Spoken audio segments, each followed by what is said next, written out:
Let's take that again. What's up, everybody? I'm NoLucksGiven here, and today I am going to be opening up a whole bunch of packs in Eternal Card Game. You can see I've got about 478 packs here. Just from doing my daily quests and stuff like that. I haven't really bought any quests or anything like that. You can see haven't bought any packs. I've got 0 gems, a whole bunch of coins, just from doing you get one pack every day in Eternal, plus a few more here and there from other chest openings and things. So the plan is for me to open up those packs so that I can start playing Constructed with real decks again. I do have really just one main Constructed deck, the Praxis Vault Owls, which really just has cards from set 1 in it. And then this deck is a fun deck with Hero of the People. This is a reasonable Stone Scar mid-range deck, and then this is kind of just what I have, but it's not really a great Combray deck. And then the rest are just other ones. I guess the Infiltrate deck is okay as well. The other ones I mostly just use to complete quests, though. And I'd really like to build another top-tier deck in the game. So the idea is open a bunch of packs today. We'll see what we open. I have a feeling that because I haven't purchased any of the campaigns, I have the first 3 campaigns, which are all a little bit older. So I don't know if these campaigns will wind up being YouTube content for me. They're a little bit old at this point, but maybe there's still people that would want to see my take on them.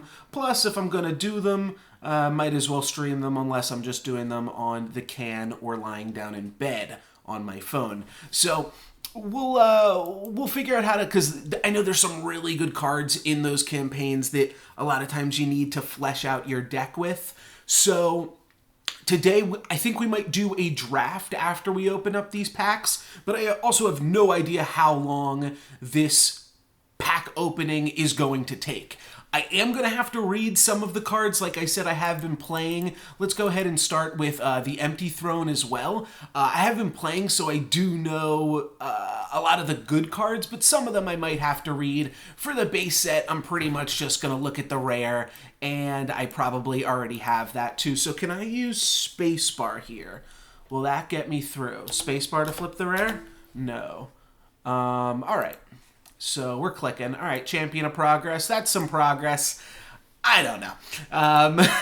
Is that pretty much just the whole pack opening thing? Is see how many puns you can come up with? I don't know if I'm really filming that. Okay, I was kind of filming that one in, but yeah, we'll see what other puns we can come up with. Now, Morrison's Disciple. I believe I crafted this card way back in the day. I know that I have 4 because I play 4 in Praxis Owls, and I'm pretty sure Morrison's Disciple I wound up crafting back in the day. I don't love how the cards kind of come at me. It's the first thing I'm noticing. So apologies if that kind of bothers my eyes a little bit. I have a little bit sensitive eyes. But yeah, when these cards fly at me, I'm like, holy shit, settle down there. Yeti Spies coming at me. All right, our first legendary is Treasury Gate. Yeah, it makes Minotaurs when you play relic weapons, or when you play weapons, maybe. Relics or weapons. I think it's when you play relic weapons. Divining Rod. That's a sweet one. I definitely have 4 of those from draft already. And probably have 4 Vodacon staff from draft as well. Some nice staff drafts. Argenport Instigator. I think I craft it and then they nerfed it and then I dusted it? Either way, Argenport Instigator is still a decent card. I think it only originally costed 1 Shadow Influence. Obliterate definitely have the set of. But we're gaining Shift Stone here. There's a lot of shift in these packs, but we are still gaining some nice little Shift Stone here that will help us. I mean, 51,000 Shift Stone. If we have to craft some legendaries to make the top tier deck happen, then that is what we're going to do. Champion of Glory. That guy I know I've got a playset of. Most of the rares probably have a playset of at this point. Stewart definitely have a playset of. Yeah, apologies on YouTube if... I might look better on that side, right? I don't know. What's my good side? If yeah, you're also concerned by all these cards flying at you. I got a big screen right here, big monitor, and these cards are just kind of flying at me, but that's the game we play, you know? If anybody in chat also knows of, I'm going to press around with like the tab buttons and enter buttons. Maybe don't mess around too much. We got a legendary here. Play the top 10 power cards from your deck depleted. That's more of a jokey one. I think I've seen some things go with it. It would be kind of interesting with that new card that is a relic that then you need 25 mana to activate, and then you gain mana by gaining life points. If you were to play like a junk style deck with that, Impending Doom, definitely have the set of those already as well. I think most of the rares from the base set, like I said, I'll have the play set of just from naturally playing and opening up some packs before this, obviously, too. The main things that I know that I crafted, I opened up a bunch of packs and then crafted stuff to build that Praxis Volt Owls deck that I showed you. And then that lasted me for like a year and a half, and honestly, I've been able to mostly, as long as I put the time in, I mean, I either wind up gold 3 or somewhere in, it's called platinum or diamond in this game, but I wind up somewhere in plat 3 or diamond, or gold 3 or diamond, gold 3 really just being the months that I don't have that much time to put into the game. So we're going to try to do the same thing again here, make a reasonable mid-range deck that will give us some longevity in the types of cards that we craft. Because a lot of times when you spend your, like, that card make or play the top 10 power sigils from your deck depleted, it might be a sweet card and there might be some cool things that it goes in, but as far as I know, the only legendary that I've crafted in this game is Sandstorm Titan. So that's really going to be the only thing that I'm upset to open up here. But everything else is, well, maybe I have to augment that statement a little bit. Not everything is going to be super great. I can't make puns for all these rares, but I'll try to make puns for all the legendaries because there's just too many rares on this frontier here to really focus on all of those. You guys know how it is. Hall of Lost Kings, a few Sentinel cards coming out. These are, I mean, I really liked the first set. I thought it was really well done. So a lot of sweet cards here. Not really too much to say about them though, which is why I'm kind of starting off the video with them and kind of blowing through them. But we are continuing to make progress here as we open up these cards. And yeah, we'll just go in order of the newest, or oldest to newest, but we got another legendary, so let's check it out. Ancient Terrazon. I think I have 4 of those as well. I don't have too many legendaries with not having crafted too much stuff, but I think I was lucky enough to get 4 Terrazons and also got 4 Varnas pretty quickly. All right, another legendary. That one came quick. Bandit Queen. That is a good one, and I don't think I have the full playset. I think I've got, you know what? How about at the end of each pack, we'll go into the collection and sort by new and see what we really added to the collection there. Obviously, I'll still make notes as we go through it here. I think we're about halfway through the first set here. We've gotten, what, like 5 legendaries? So, doing pretty decent, I think, all things considered. I don't really know what the rates are in this game. I'm just kind of going by what feels right. And, you know, based off Hearthstone, I think Hearthstone's 1 in 40 or 1 in 20. well, I don't even know anymore. But this has been about 1 in 15 getting a rare or getting a legendary. We're getting a rare every single time. That's great. Every pack we get a rare and 4 uncommons, so we're kind of killing it here. And then I don't quite know how the shift stone works, if you just get 100 shift stone per pack or that's random. I think it's random, right? I don't know. We've opened about 64 packs, haven't we? No, okay. I guess we're just getting 100 shift stone every pack. So forgive me if you are an Eternal Pro, another Argenport Instigator. Like I said, I think we are actually building up the playset of that again, so those are sweet as well. I have to imagine we're going to have every uncommon from the Empty Throne by the time this is done. One of the things that I am really looking forward to, as lame as this sounds, from whichever of these packs it comes from, and I'm hoping it's the blue one because that's the one that I've got the most of. But I don't have any of the crests. The crests are those sigils that come into play depleted and then allow you to scry one, whatever scrying is called in this game. Might not even have a name in this game, but yeah, whatever those are called. No, scrying definitely has a name in this game. Well, whatever scrying is called, it lets you look at the top card of your deck and put it on the top or bottom. Those lands are really good, and because they're commons, I haven't wanted to craft them, but they're just really important to have when you are building new decks. And another legendary, Crown of Possibilities. That's a pretty cool one. That's a pretty cool one, and I don't think that I have the playset of that either.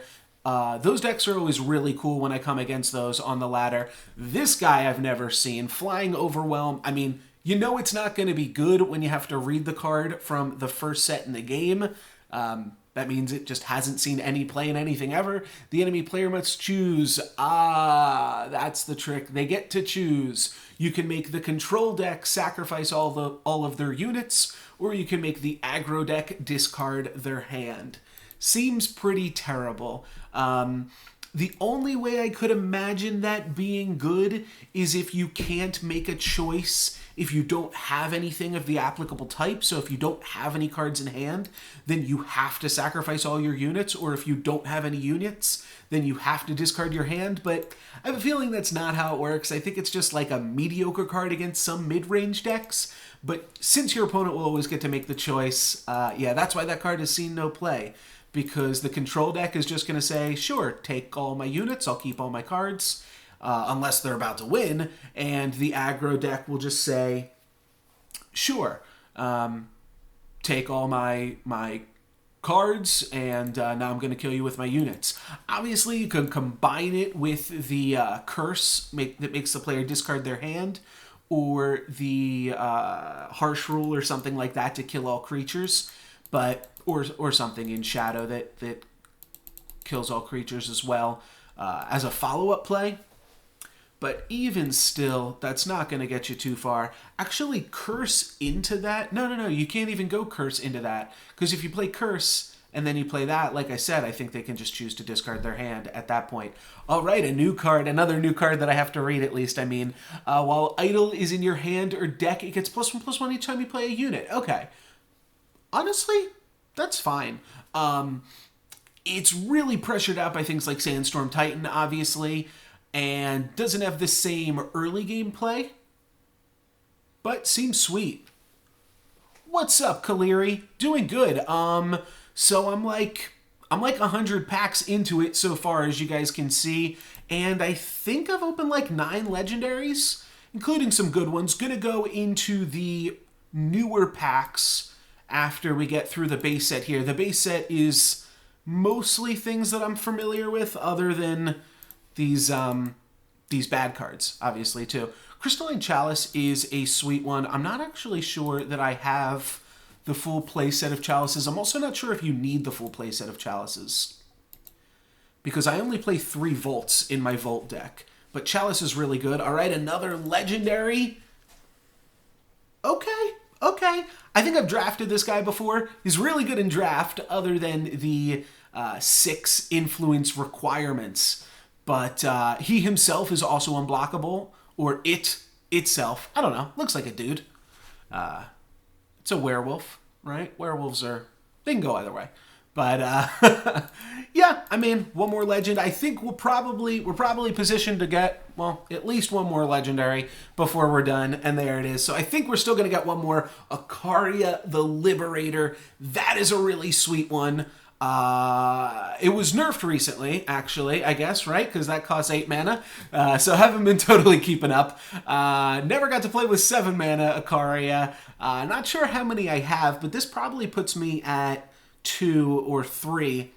It's definitely a card you want a full playset of in the decks that it's really good in. Though now that it costs 8 mana, I don't know if it's just not... I have a feeling it's still pretty good. It just has an immediate impact on the board and defensively, and it's a threat, and it's hard to deal with. That card really has everything. I didn't actually read it. They might have even removed an ability from it too, and it would still be a totally fair card. So, yeah, Ikaria is really insane. I'm thinking we should still probably... Oh, you know what? I just realized that chat didn't pop up on the screen. Okay, I'm going to put myself on this side of the screen so that way my Streamlabs alert and chats pop up, because I did not put that on the other thing on OBS. Technical mumbo jumbo, don't worry about it. Alrighty. We are almost empty of our set 1 packs here. Can we get one more legendary? I mean, I said I think we're going to get one more legendary as that one was popping up on screen, so I feel like that doesn't count, right? That one was already spoken for. I meant one more after that, please. Direwolf. This game's Direwolf, right? Believe so. I always like to talk directly to the developers. Not by name, necessarily. But, yeah, I think it's always a little bit more fun.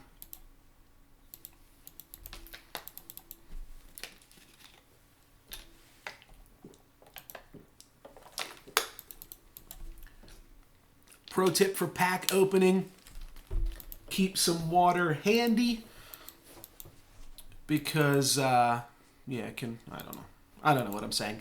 It's just good to have water while you're streaming. Always a good thing. Let me know, though, too, if I am going crazy or if these zooms, I hope those, like, maybe each set has a slightly different flyaway animation for the packs, because... is a little bit crazy. Maybe it's when I look down. I don't know. There's different things here. All right, Steward of the Past also recently nerfed. One last empty throne pack. Thank you very much, Thrower251, for the follow. Appreciate it a lot. And Copper Conduit is my prize for that final follow here, or that final pack. The follow is my prize for the opening of that last pack. You know what? That was the best thing that I could have opened. Was an additional follow. I appreciate that. Let's go into cards and browse the collection, and most games you can do this, so let's sort by new here. Perfect. Okay, so rounded out a lot of playsets maybe. Oh, you know what? This is going to have other new stuff in it too that I haven't cleared my collection for. Well, that won't be the same for other packs. Can I do this? Can I do legendary and new? No, but I can do legendary and I can just look at the new one. So let's do that. So yeah, I got my first one of these, second one of these. I have more than enough Terrazon here. What else did I get? Did I not get anything red? I did not. Okay, well, that's fine. Excuse me. Yeah, one Treasury Gate. Third augmented form, no other green cards. I don't think I got any blue cards. Wow, okay, that was my first Ikaria. That's kind of surprising, actually. Yeah, Ikaria, like I said, it's really good. Now that I've opened up all those packs... Oh, that's a good call. Yes, all right. So I can filter legendaries through the filter. Forgot that we also had a filter here. I'm used to playing Pokemon Go where you don't get a filter... You just have the search bar. So here were our other new ones here. And, oh, okay, I did get a red card, so that is some bad news there. But, yeah, I got my second crown and second bandit queen. You are definitely right, Thrower. Thror? Maybe it's just Thror. I don't know. What do you go by? Can throw down the phonetic pronunciation if they're down there if you'd like, and I'll try to remember it. And that really speaks for Voprex as well. The Great Ruin indeed, because I actually did already own one and didn't know what it did. Nightmaw, I guess I've definitely seen this guy before, but for some reason, I guess I haven't actually added one to my collection. Maybe I've lost to it in draft. Maybe that sounds more correct. So we've got 366 packs left split among these, and like I said, we are going to start from the past, the furthest back, and work our way back forward. Library Phoenix. You know what? I probably should read a few more of these cards. I'm kind of just going by the same thing. Oh, it has the word new in it. Okay, that's funny. I didn't even pick up on that. So some of these rares, I don't really know. I don't really know if I should stop to read them all too, because like I said, if I've never seen them before, then they're probably not that great. At the same time, when am I ever going to do a 500 pack Eternal opening video again? Hopefully never again. Hopefully I just keep playing and streaming Eternal and reading the cards as I go along. So might as well read some of them. But this card's not good. It's interesting at the very least. It's kind of cool. I wonder if there's some combos with it. You could do stuff with it and Echo, right? But even that's not that great. Crown Watch Press Gang is a decent card, though. You know what I should do, though, and I will do that after I open up this legendary. Okay, Molat and Nakova is a good one. But if I just click new, it will also clear all of my new, because like I said, the problem was like this card I got yesterday. I got this from a silver chest or a bronze chest or whatever. So that kind of stuff is in here kind of diluting the pool, and I want to clear out that stuff so that way that isn't messing with us here. Here's a quick view into my collection. For myself as well as for you. Okay, so I did only have 3 Argenport Instigators, it looks like, but now I have more than 4. Because I think I opened 2, so I probably have 5 now. That was my 4th Chalice. That's pretty good, too. If the Chalice deck even uses 4 Chalice, now I have 4. I was about to say, I have new Strangers, but they are new Shiny Strangers. Shiny new Strangers are still bad. And I guess I can clear out some of these things as well here, too. All right, Ally abilities. Maybe I could have read that one. I don't know what Ally is. I do know what Inspire is. I do know what Tribute is. Wait, no, I know what Tribute is in Magic. I do know what Spellcraft is, and I do know what Berserk is. So I'm not totally sure on Ally. Unless Ally is mentoring the student, then I do know what Ally is. What's up, Bacon Poet? Yes, I haven't been online in a while.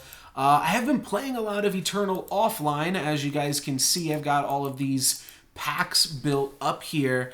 Mostly, I don't know, I've been doing some stuff on the YouTube side of things. I'm a writer now, a Pokemon writer for Game Press for Pokemon Go. So that's been a lot of fun. That's a pretty great opportunity. And that's what a lot of my other gaming kind of free time has gone into. And Pokemon Go is just like a huge time suck in general as well. But, yeah, it is really cool. I got like really active on the subreddit and for the Sylph Road, and then just kind of branched that out into Game Press, and I've been writing for them for, I think, like 8 or 9 months at this point, since like February of this year. So, yeah, coming up on 9 months. So that's really cool because I do enjoy writing a lot, and This is just like a vlog video now. Not even reading the cards. All right, this one popped up earlier and I didn't read it. The start of your turn, reduce the cost of non-unit cards in your hand by 1. Oh, maybe I have seen this card. Either way, it's kind of cool. The flavor's kind of weird. I mean, I get it. Yeah, Library Phoenix. He's like, oh, you know what? I guess we have seen things like this before in lore. It's just, yeah, it's like the mascot of the library, and then when all the books are rented out, he's like, all right, well, time to go fight. I don't have a library anymore. He's just giving away all the books, and then then it's time to fight. Yeah, I do, I was one of, like, the first people, well, not the first people, I'm sure there were thousands of other people like me, or hundreds of thousands, billions, really, that play Pokemon, millions. Oh, cool. Yeah, the art is sweet in the game, and yeah, I'm glad I was able to feature that Library Phoenix art for you there then, because yeah, a lot of times I don't feature the art and stuff. Now you do play Magic, right, Bacon? So yes, yeah, okay. So you do play Magic. So at the very least, like, you understand Eternal, or you could understand Eternal. I think you've been around some of my Eternal streams in the past too.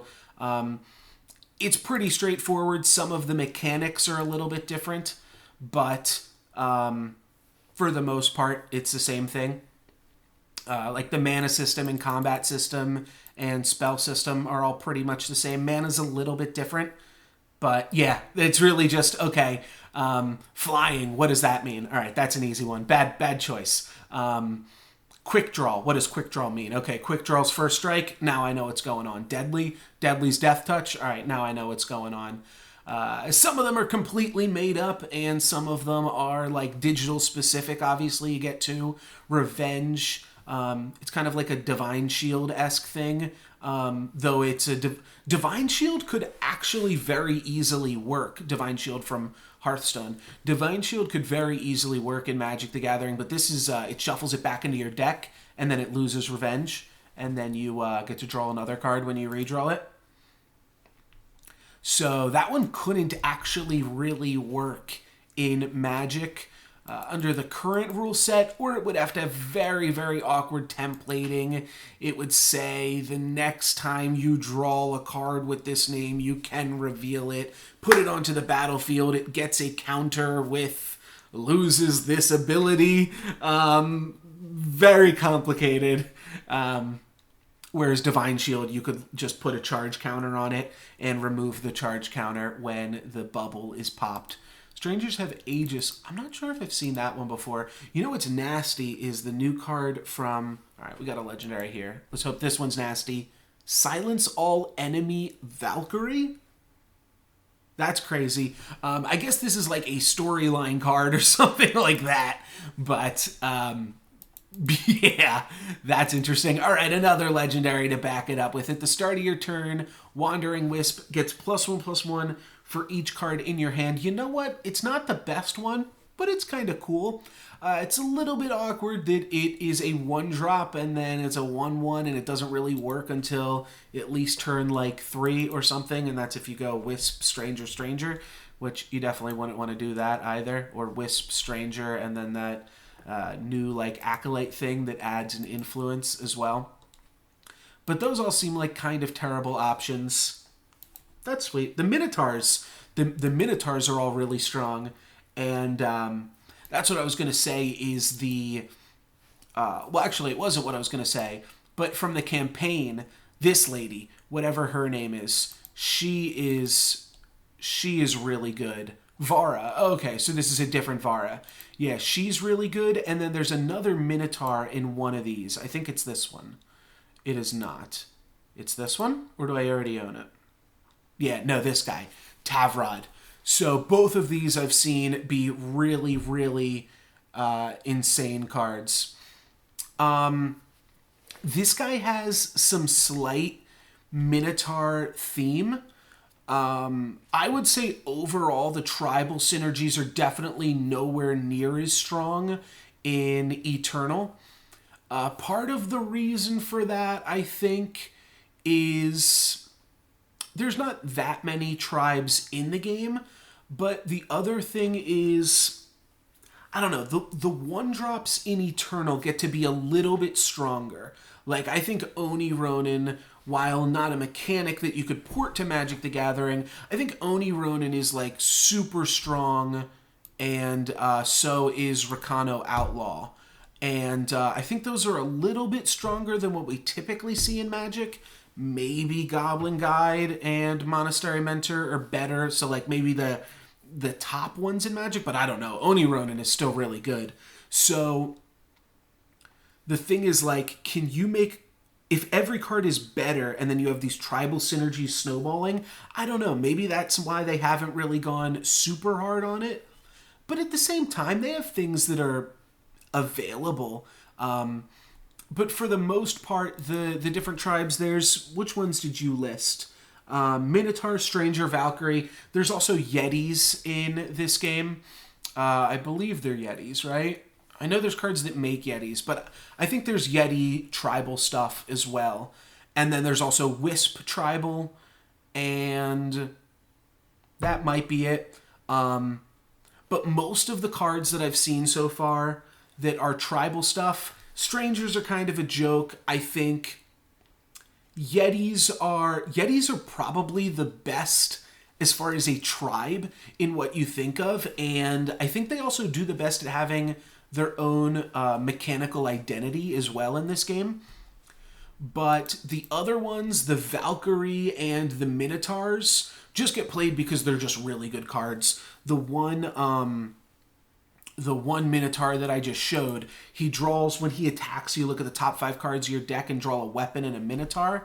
And, like, I think you pretty much are just hoping to draw another copy of him, and maybe you'll play a few other Minotaurs in your deck. But for the most part, you don't have to worry about it. And then there is some Grenadin support as well, these little robot goblin things.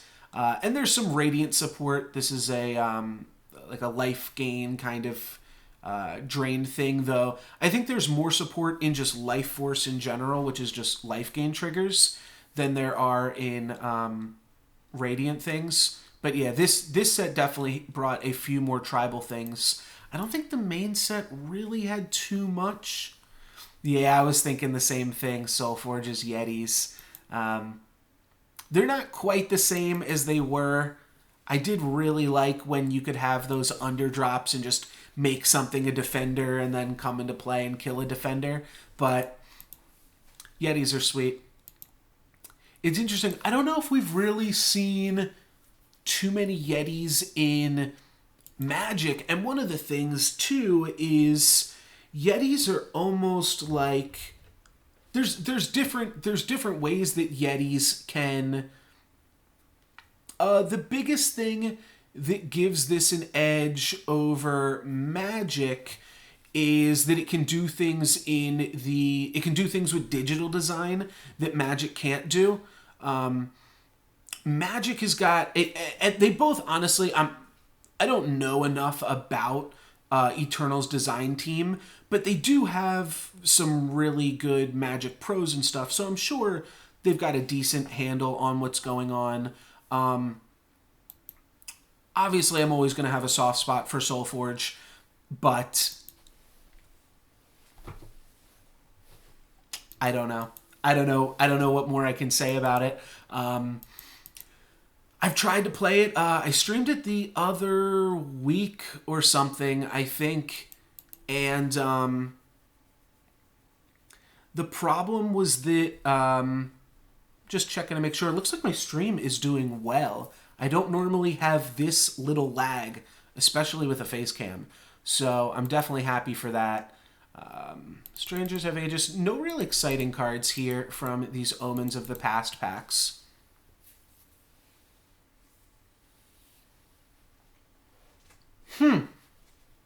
Yeah, I'm curious if, like, any new Yetis getting printed, or you say 6 in Modern. Modern isn't modern isn't new. Modern's like what, 12 years old at this point. So even something saying that stuff is that there's 6 Yetis in Modern, those could all be from Kamigawa or something, as far as I know. Shelter Wing Rider's a pretty cool one. That's our second one of those, at least. That's a pretty good one. And you know what? The Shelter Wing Rider is also of its own tribe. And then there are dinosaurs. There is some dinosaurs matter. It's interesting. One of the things that SoulForge, it's always neat with these games when they try to take on different tribes. Magic went with the very classic angels and demons, and because of that, almost, we've seen a lot of other games shy away from having elves. Magic the Gathering certainly doesn't have a trademark on elves. But we've seen that that's really been the main game that has championed elves. Like I can't think of the name of the card, but I said champion an elf, and now Ren's Run Packmaster? Is that right?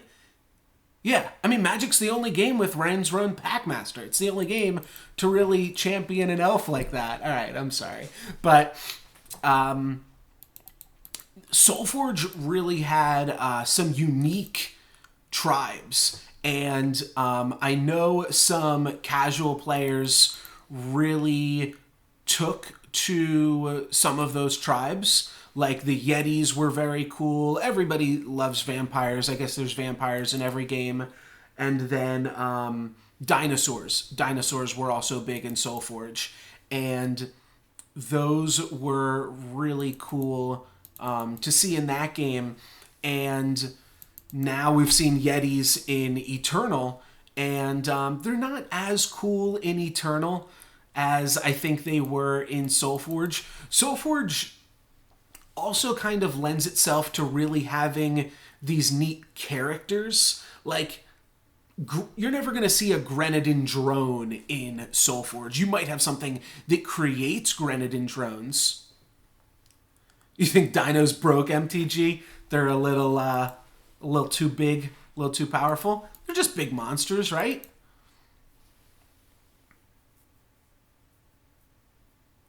Yeah, give Defender, then kill a Defender was also really cool. And the fact that that wasn't level gated, that neither of those were level gated. The Activate creature or the the Wall Breaker was level gated, right?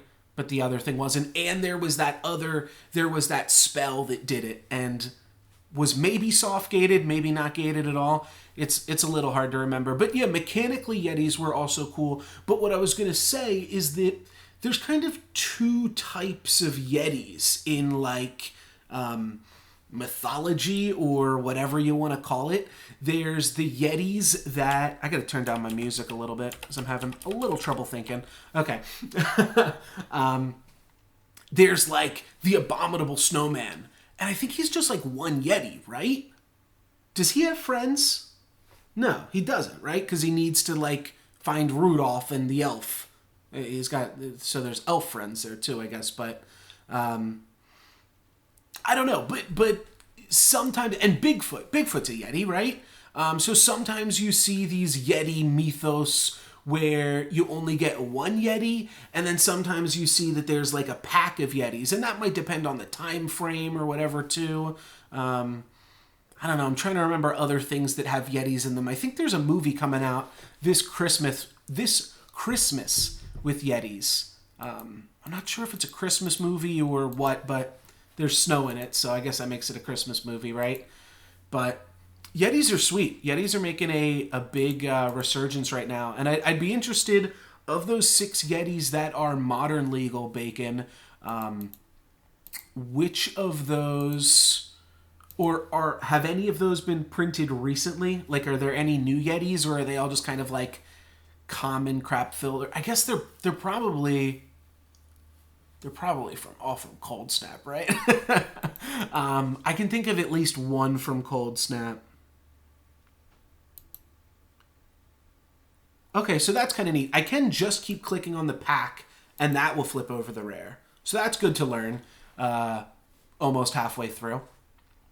Haven't really gotten too much here. I'm seeing a lot of the same Minotaurs, so I'm definitely going to have the Minotaurs to build a Minotaur deck at this point. Maybe this set just isn't as big, and that's why I'm seeing a lot of the same overlap. There's one Yeti in Dragons of Tarkir.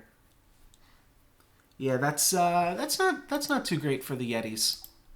But like I said, and Magic Magic mixes it up. Like sometimes you will see it because sometimes there only is one vampire in a particular story. And that's always kind of an interesting thing because yeah, you have a world populated by vampires and then they're not really that cool. Okay, a 2-mana 2/2 lifelink or make a bunch of to be fair, for vampires and werewolves, I think it makes a lot of sense because that's part of their thing. Zombies, too. All three of those work on turning other things into themselves. Yetis don't do that, so you don't really need Yeti tribal. At the same time, you need a mommy Yeti and a daddy Yeti, so you got to get there somehow. I guess it's the bad part with clicking this bottom or getting used to clicking this bottom is then the pack just flips. So that would get me there quick. Good old Mountain Yeti 3/3 Mountain Walk Pro White. That's a Yeti from back in the day there. Oh, I'm thinking Mountain Goat. Actually, right? Isn't that like the same thing? Isn't Mountain Goat? Oh no, that's Planeswalk. Is that what that card is? No, Planeswalk is a white card. I'm getting all my old Magic cards mixed up. All those Magic cards that are like memes that you see every once in a while, but you'd never actually play with. Getting playsets of all the champions is sweet. I'm not actually sure. Like I said, I haven't played too much with these packs, so getting some of these champions, the commons for sure. Nice. The commons for sure, I definitely am going to have a whole bunch of. And this set has the banners, so hopefully this set, like I said, has those crests in it. And I can open up some crests in there. That's what they're called, right? Crests, the sigils that come into play depleted. And let you scry one. Decimate. Okay, that's funny. I didn't actually know this was a real card. This gets played against you in one of the campaigns. Or maybe all the campaigns. You have to like win that turn, and if you don't, you get decimated.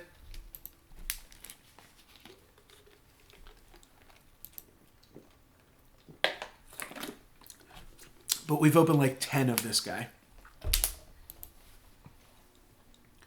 So clearly the set is not super big, right? Once per turn. Oh, that's not great. There is a decent card, though. What does it let you do? Does it let you... I think it lets you sacrifice a creature and get some power or something? I've seen this card before, and honestly, I'm a little surprised that it can't see any play. Because this card seems kind of good to me. I mean, obviously, there's like you want to play it in like a kind of control-y, maybe that, I don't know. I feel like you just play it in like a control-y shell, and then you play a lot of cantrips and card filter, and those help you draw into the cradles, and once you have the cradle, they just help you draw into more dragons. I don't know, maybe some people do play Calderon Cradle. I have not seen it ever against me on the ladder, but I know the card exists. So it's like the opposite of some of the cards I was talking about earlier. Like I know the card, but haven't seen it. Because I do think it's actually pretty good. I don't know, maybe 5 is too many? Maybe I'm just misevaluating the card. It is 4 mana for do something in 3 turns. So that's kind of terrible. It also makes flyers that are smaller than Sandstorm Titan. So that's kind of terrible. But I feel like there's still something there. That color combination also doesn't have hard removal, but you could splash black pretty easily. You could splash green and play Harsh Rule. That seems a little more harsh on the mana base, though, obviously. Draw a unit with flying of your choice from your deck. That's not bad. A little expensive, but tutors are cool.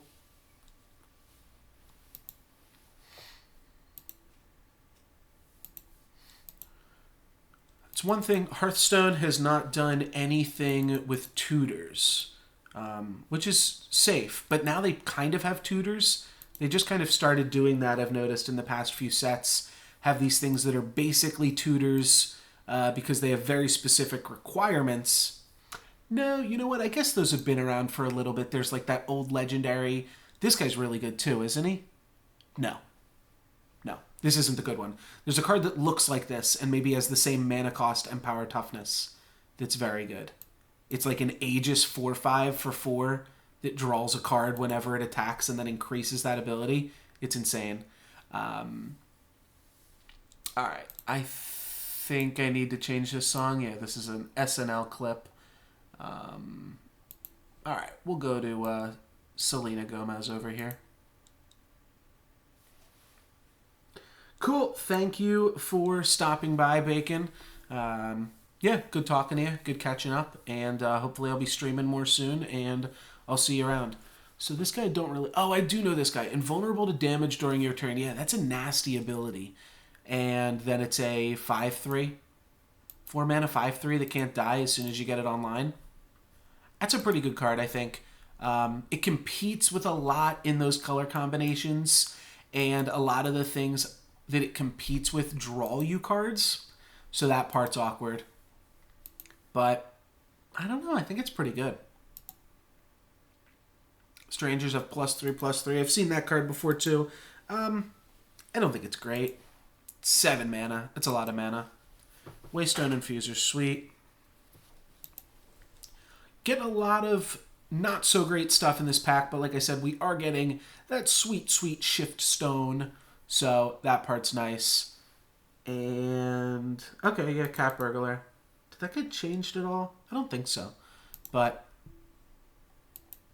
actually it might have. I'm not sure. But Cat Burglar's pretty sweet. Pretty sweet techie card. Alright, don't need too many. Don't need a whole bunch of Cat Burglars hanging out. Hanging out in my packs. Been really low on the legendaries in this pack. I'm curious what legendaries are even in this set that I'd want to open. But we haven't found much. So don't love that. A lot of strangers in this pack.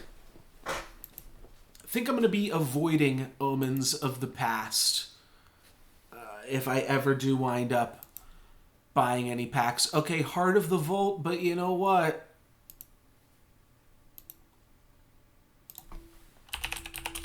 Heart of the Vault is really good. It's better without the 5 in the name. Okay, I've got 3. So we're close. Yeah, there's not even that many rares in the set, and okay, or legendaries. I mean, I'm sorry. Oh yeah, we should have checked out this stuff. This is so cool that they have these analytics here. 1% of the legendaries from Empty Throne as well. Wowee. Okay. Yeah, I mean, I think that's counting with 4 ofs. That's counting premiums. That's counting premium playsets. Okay, that we don't need to know about. Okay. This makes more sense. 69%, all of the rares, all of the... I should have looked at the fact that I have 25% of the commons, and that should have told me everything that I needed to know. But so from the Empty Throne, I have all of the uncommons, commons, and rares, and then 69% of the legendaries. So that's pretty sweet. When you break it down into play sets, I am missing a few rares and 1 common. I guess that's something that I dusted. What could that possibly be? What common? Okay, well now I gotta find that out. Now that's our quest here. So we want to see Empty Throne commons. Any guesses? I want to see non-premium only.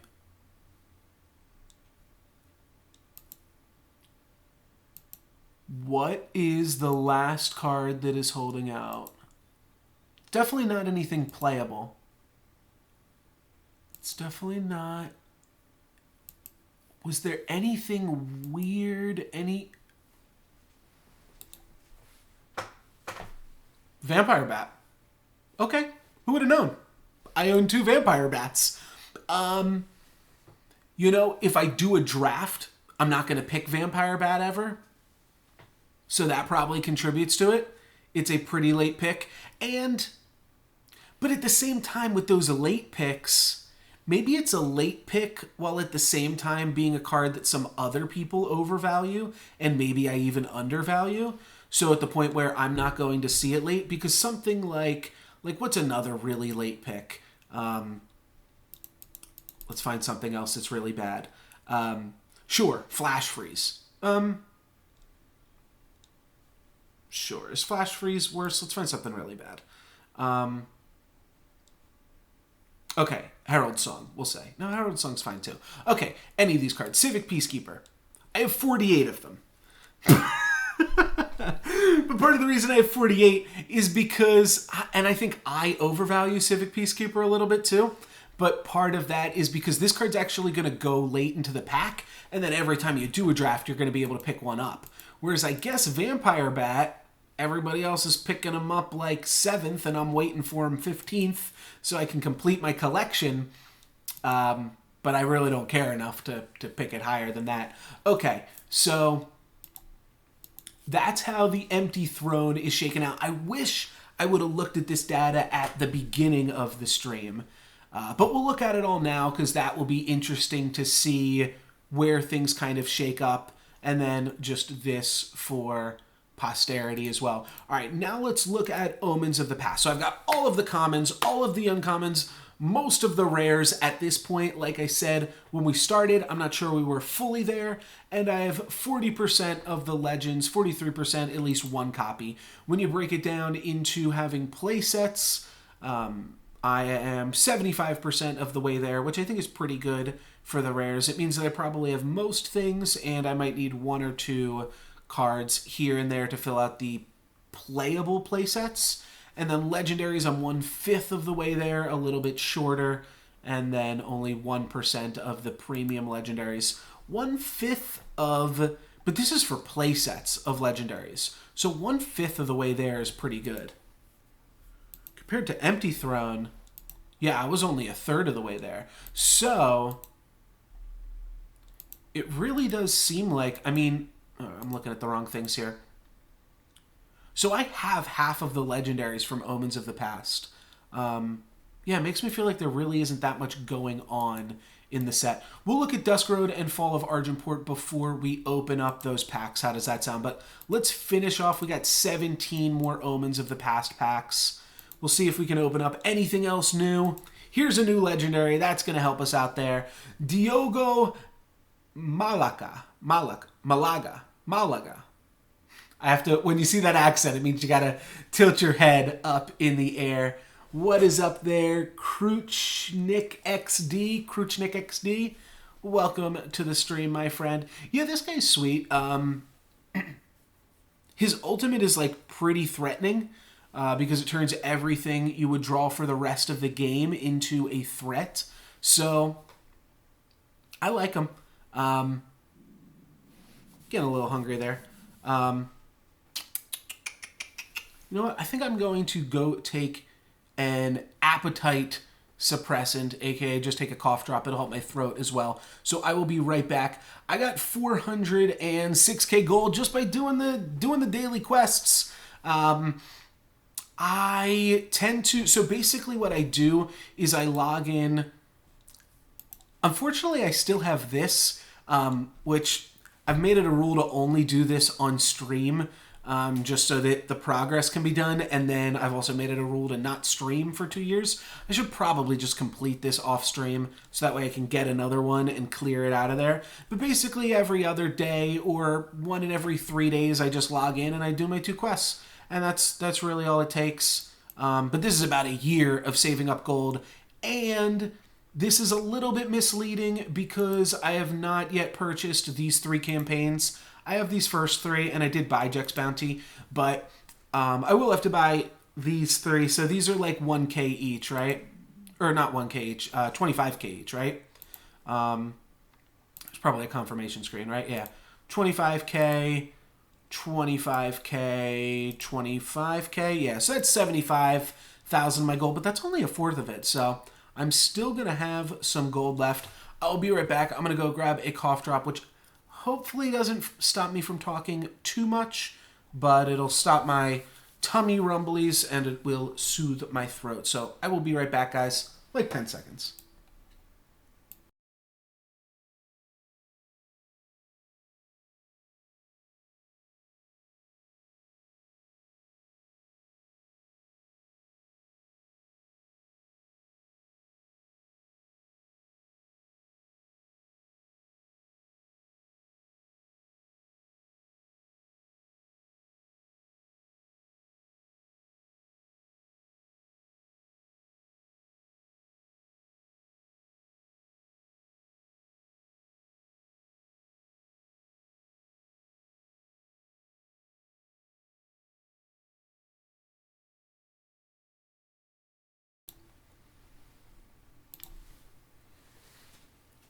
Yeah, Eternal is pretty good with the stuff that it gives you for free. It's it's also like I have fun playing it too. Um the games are like the one thing that I have done is I haven't cared super hard. I know you guys brought up last time that there is the qualifications that you can get by getting masters in the various formats, and then also some privately run tournaments and stuff. So that's part of why I'm doing this pack opening, is to hopefully get into some of that. But just the ladder play, I've found you can be pretty casual and you can play decks that you find fun and still have them be somewhat competitive. And you can also use those to complete your quests. A lot of the quests aren't win-a-game things, though. I never think that the win-a-game quests in these games are too stressful, other than like win a game with warrior or priest. That one I like. Get that the hell out of here. Ain't nobody got time for that. Win to. I'm not sure if that one actually exists. I'm trying to think. What is the war? It's warrior and rogue, and then warrior and druid, right? Because I forget how the Hearthstone color pie works, but. Oh no, not quite. Not quite 400k by playing drafts. That would be sweet. I think drafts are mostly a bleed in this game. I think you have to get a pretty high amount of wins to continue to go infinite. But at the very least, if you do well enough, they don't cost you too much. And yeah, hopefully we'll be able to start spending that. But yeah, that's the only like win a game quest, is like win 2 games with priest. I'm like, no freaking way. I barely have any. I do have wins on warrior in Hearthstone because of patron warrior and pirate warrior. But priest I've never really touched at all. Other than when I first started playing the game. When I first started, I think just like in a bottle. Is that what people say? In a bottle? Is that the phrase, in a bottle? Sure, yeah, we can help you. If you want to post an Imager screenshot, I might actually have screenshots disabled. You can DM me the Imager screenshot, or you can just type it up in chat and let us know. Hearthstone Arena is sweet. I also really want to get into Hearthstone Arena. Some more of that on stream. Streaming Hearthstone is really tough to get into because there's just so much competition. And it's meant that I haven't even played. I haven't touched. I probably have 5 free arena tickets at this point or more because I just have not touched arena in the longest time in Hearthstone. Honestly, I probably have 10 free arena tickets in Hearthstone because I haven't really had the time to play it or invest into it, and a lot of times I just play constructed. I've done like a few local fireside gatherings and things, and whenever I do one of those, that's like the only time I like get really into Hearthstone. I build a new deck, and then I use that deck for like the next year or something. But I try to see, like, based on whatever legendaries I open up with each set, I'll try to build something for Hearthstone. Getting infinite library phoenixes.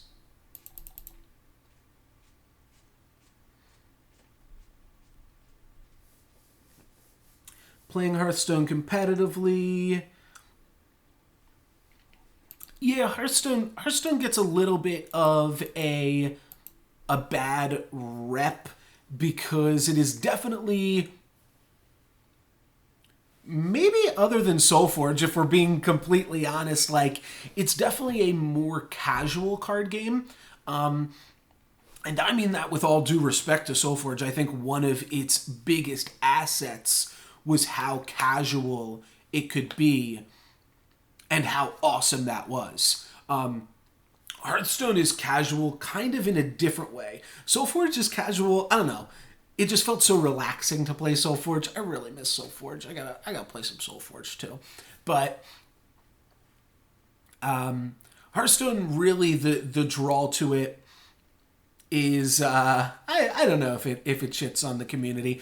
I think Hearthstone just has amazing production design and all of that, and more than anything, I know people harp on the random and that kind of stuff.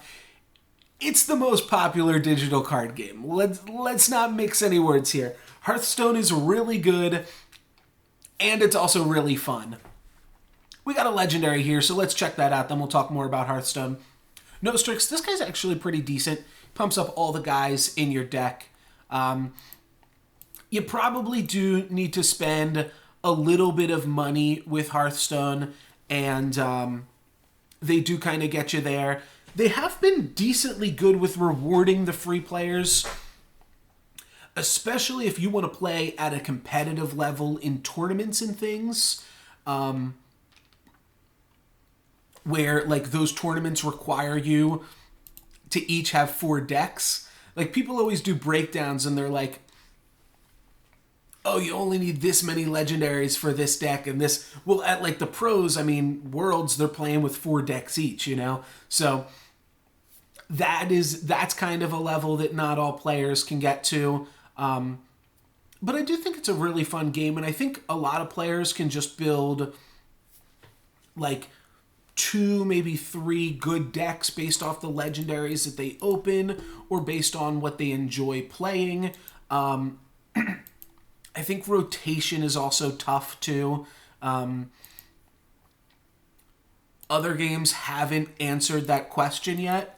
As far as, I mean, Arena hasn't had to answer rotation, right? And this is going to be our last Omens of the Past pack here, too, so hopefully another legendary. Very sweet. We'll hold off on that for a second. Won $500 playing Hearthstone. That is pretty sweet. That is more than I've ever won playing Hearthstone. That's for sure. I think I've won some store credit and some bubblegum for playing Hearthstone. Actually, I don't even know if I've won that. You know, I've got one thing. And I think it was a door prize. I don't even think I won this. No, you know what? I think this was a prize, a legitimate prize up here. What do I have? Okay, yeah. I just got some Hearthstone swag up here. This is one of the cool things that I think that they do as well as for the fireside gatherings. They have, like, neat little door prizes, this Thrall pop figure, and then a Blizzard card back pin. Probably have to bring that back here so it's in focus. I don't want to refocus my camera and stuff. But I think both of these are pretty sweet. They just, like, give these to stores for volunteering to run the fireside gatherings, which is super cool. Yeah, good on them for doing.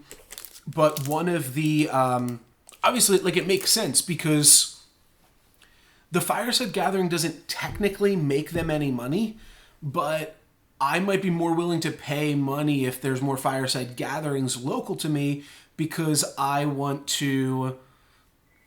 Oh, my phone's ringing now. I might want to build better decks and be more competitive, and then the store gets this sweet swag, which doesn't cost Blizzard that much money, and yeah, altogether pretty cool. And then, like I said, some store credit and things. If the store that I was playing at doesn't even always like take entry for the fireside gatherings, which was an interesting proposition too.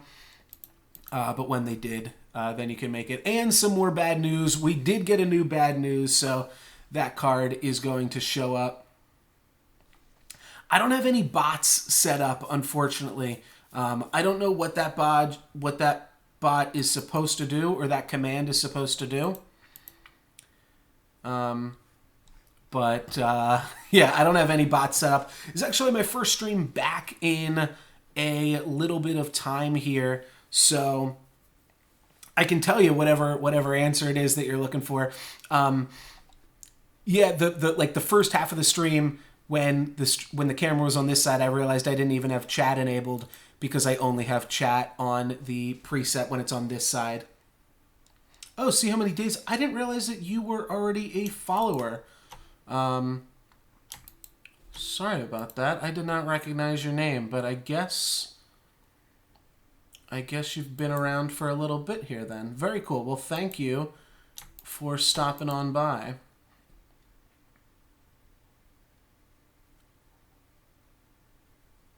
Yeah, I'm sure there's a way to find that out otherwise. But I can tell you your account was created in August of 2015. Alrighty, so let's go to the collection and search new. And we are going to see bad news again this time. But that's because bad news is actually a new card. And it has the word new in it. Oh, very cool. Very cool. Yeah, if you do, I don't think Streamlabs does that because you don't have to refollow, right?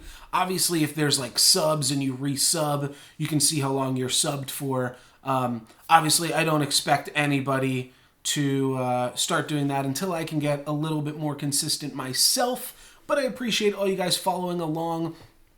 I also have a YouTube channel, and a link to that is in the description below. Of course, if you're watching this on YouTube, you can find me live at twitch.tv/NoLucksGiven. But if you're watching here with me on Twitch, feel free to check out that YouTube channel where I post lots of different interesting stuff now, including some YouTube-specific content. A lot of that is Pokemon Go related, but I do also have edits of streams, as well as all of my stream VODs and some other card gameplay that I kind of just keep YouTube exclusive there.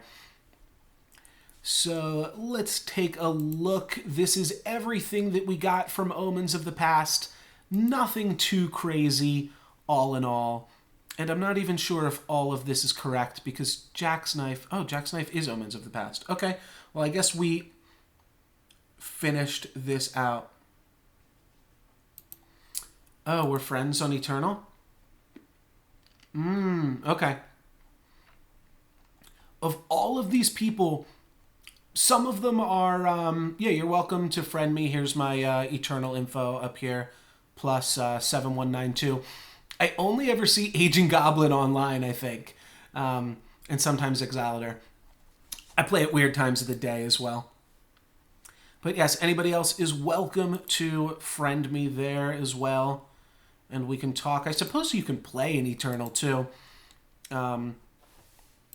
Hearthstone has really done the most with the friends because you can complete the quests there and also give each other gold and packs and stuff. So that's pretty sweet as far as Hearthstone friends goes. Alrighty, so that is what we are looking for Omens of the Past. Let's take a look at the profile. Has our Omens of the Past improved? 46, 20? Okay, a little bit up from, I think this was like 33, right? And this was about 18. So we've improved a little bit here with Omens of the Past, and we've got almost all of the rares. Let's take a look and see what rares we are still missing. from Omens of the Past here.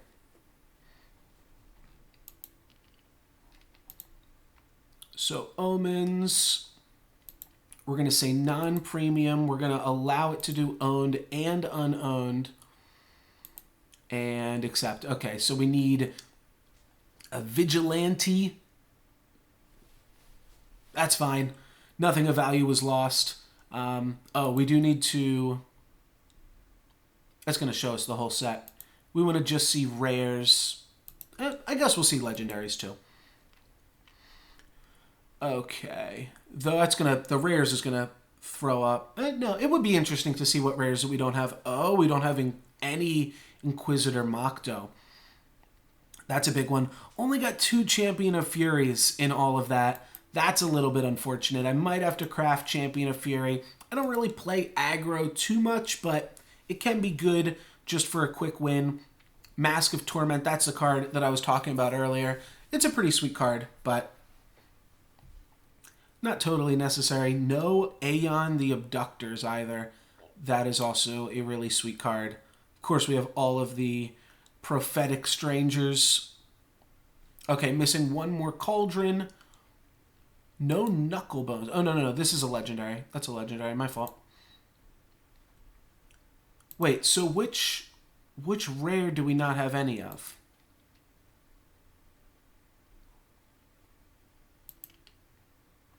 Oh, yeah, for some reason this started us at the multicolored cards. Okay. So we passed some cards by accident. All right. Okay, no, not mine, Link. This blue gem in the center here keeps throwing me off for the legendary relics. If you're wondering why I keep stopping at the relics and getting confused. Yes, okay, this one. Maelstrom Bell. You can pay 2 to increase the damage of the top spell in your deck by 1. I think nothing of value is lost there. I think I'm okay without a Maelstrom Bell. Some interesting legendaries. There's some good legendaries that we didn't get. But for the most part, I think I'm pretty happy with our completion of Omens of the Past here. And let's get on the Dusk Road. I am probably... What's up, my dude? How you doing? Haven't seen you in a while either. I'm probably only going to stream for about another hour here, so looks like it might just be a pack opening video, but we've got plenty of pack opening content. Wandering. What's that? Even if I just said the word wandering, that doesn't mean that it stayed in my brain. Wandering Wisp? Or, yeah, I assuming you mean Wandering Wisp. Okay, yeah. This guy is also insane. And I'm a little upset. You can see at the top of the screen, it says cards owned 3. This is the only promo card, as far as I know, and we can play around a little bit here. I believe this is the only promo card that I did not get the full playset of.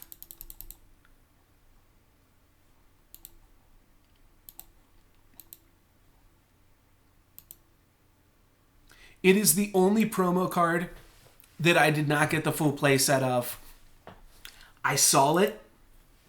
I got one. And then it said, there's 2 days left. And I was like, shit. I'm not going to get the full playset of it. And I believe, I mean, this guy's good too, but I think this is the best promo that they've ever offered. Oh, Arcadium Monitor's also really good too, right? All right, yeah, I really like Arcadium Monitor too, but this is, yeah, I mean, oh, that's true, yeah, if there's an event with it as a premium. Okay, somebody DM me on Twitter, on Reddit, on YouTube, on Twitch, I don't care where, but let me know. Obviously, I can craft it. It costs 600 Shiftstone. I've got more than enough Shiftstone. It just feels so bad to have to do that. I just didn't know. What's up, Catacomb Slugger? How you doing? Always good to see you in here, too. Genetrex. Oh, this guy. Oh yeah, this card's good too. I didn't actually realize this was a promo card, but yeah, I've seen this card as well. The +1 maximum power adds to this as well. But this is so disappointing. This is definitely the best one, right? Everyone did love Sveta. Where's Sveta? This one. Yeah. Oh, and this isn't even an ultimate. That's right. Yeah. Okay. This guy does give you big card draws. Sveta's pretty good. I like Arcanium Monitor because I like that kind of token strategy. I don't actually play it in my tokens deck that is these two colors, so maybe it's not that great, but when you play the tokens deck that is just these two colors, I think it's a lot better. When you splash green for owls, I think it's just not as necessary. You have better, like, big game stuff, but the red deck is more aggressive. You want to play this, you want to play that 5 mana, 6 damage burn spell. And I think Arcanium Monitor works really well in this. I've silenced many of an Arcanium Monitor as well. This card's okay, right? It sees some play. It's a choose card. I'm not going to read through all of these, but there's some other good ones. But we can all agree, right? This is the best one. This card's insane, and it's the only one that I missed, and then I realized it was insane. Pretty unfortunate. I will probably just craft one at some point. Maybe there will be an event where we can get a premium one. Please DM. And we'll get that fourth one. I will probably just have a fourth one before that happens because, like I said, it is so good. So let's go into the profile now. And that's what we're going to do next, right? Check out the Dusk Road. See where we lie. 0 legendaries from the Dusk Road. 72% of commons.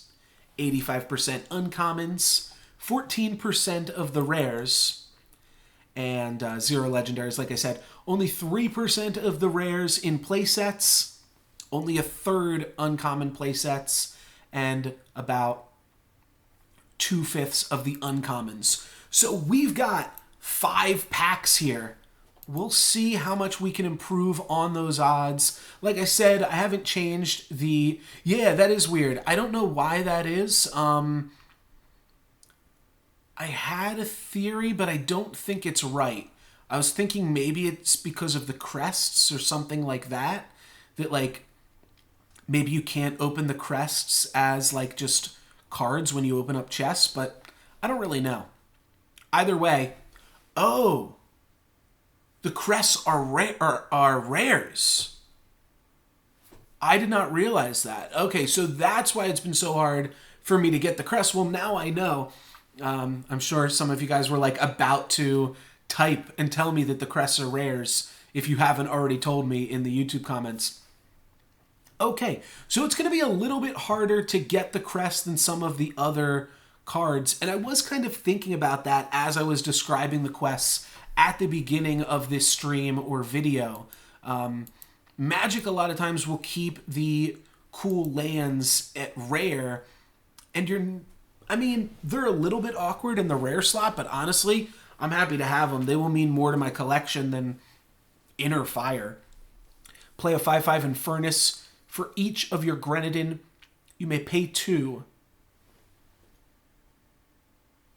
Oh, that's a really... Excuse me. That's a really crazy card. Crests are rares, by the way. Yeah, I don't think they're promos. I think I just opened one. Unless, is there another way to get the crests? Is that what you're saying? Because if so, I definitely missed that. I have no crests in my collection. Now, at this part, I'm going to be reading some of the other cards, so bear with me.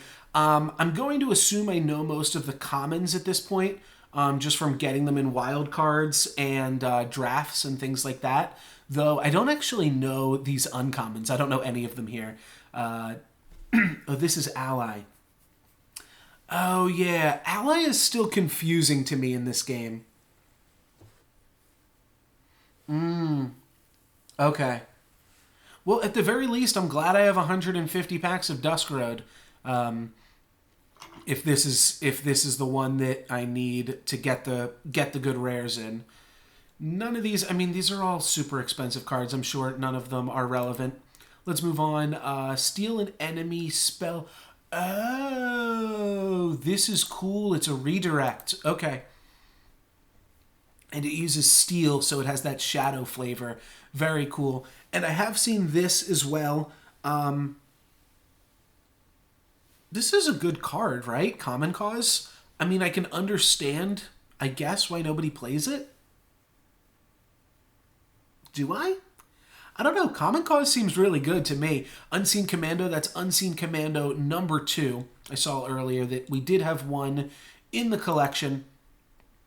But yeah, that's a sweet card to get a playset of Mysterious Orb +1 maximum power for each of your explorers. So I know Bacon Poet, you left, but this is some of the tribal synergies that you can find.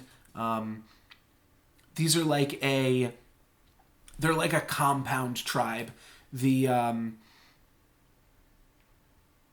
explorers are like humans, and then the sentinels are like monsters, and the explorers help pay for the sentinels, I think. There might be some explorers that also help pay for dinosaurs. I'm not super sure. Okay.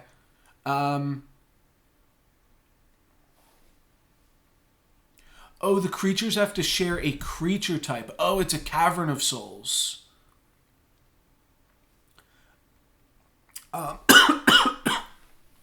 Excuse me. We're about halfway, we're a little less than halfway done, and I think I've been opening up packs for, I think I started a little bit before 3 o'clock. Maybe I started about 2:40.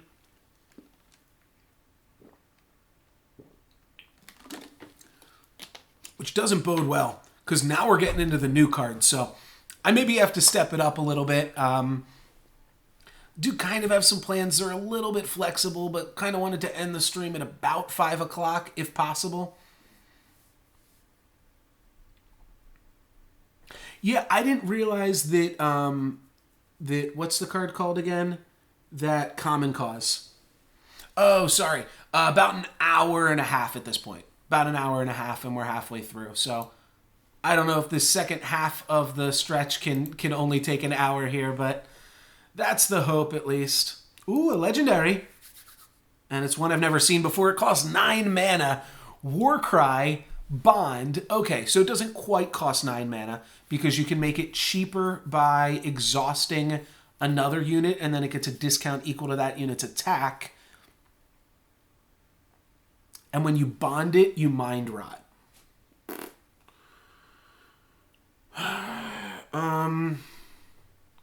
I don't think that's any good.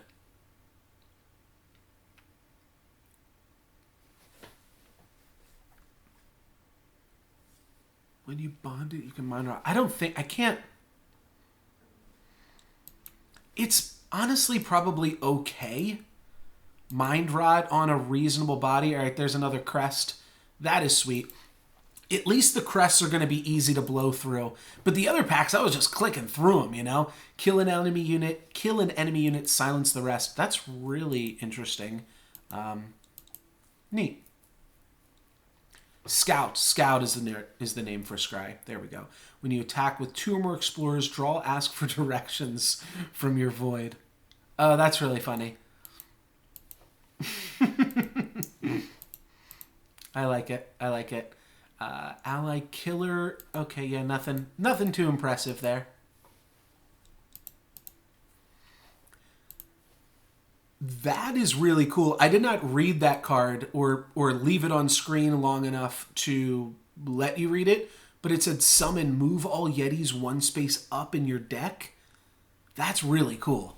That's a really cool mechanic. Pay 4 to... Okay.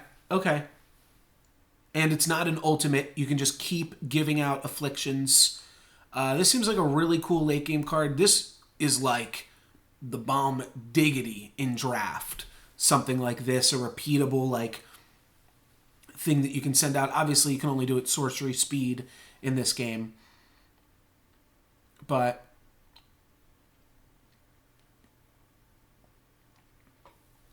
Cool. All right. Yeah, you might have a similar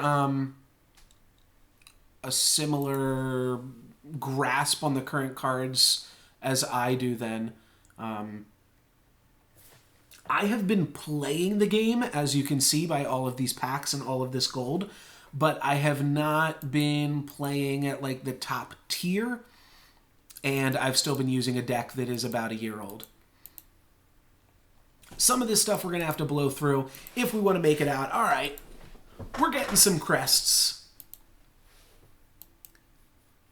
I don't think there's any way that we're going to get a full play set of crests with, especially if this set has more rares in it than typical. Yeah, I also have an older deck. Another Ask for Directions.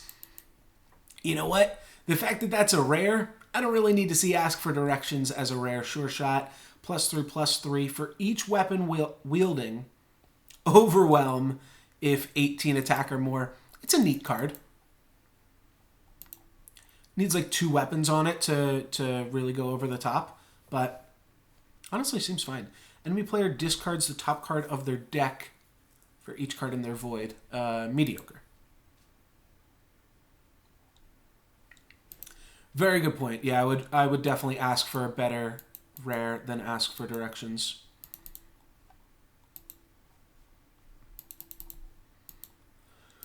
Is this the set that has like the Gunslinger cards in it as well?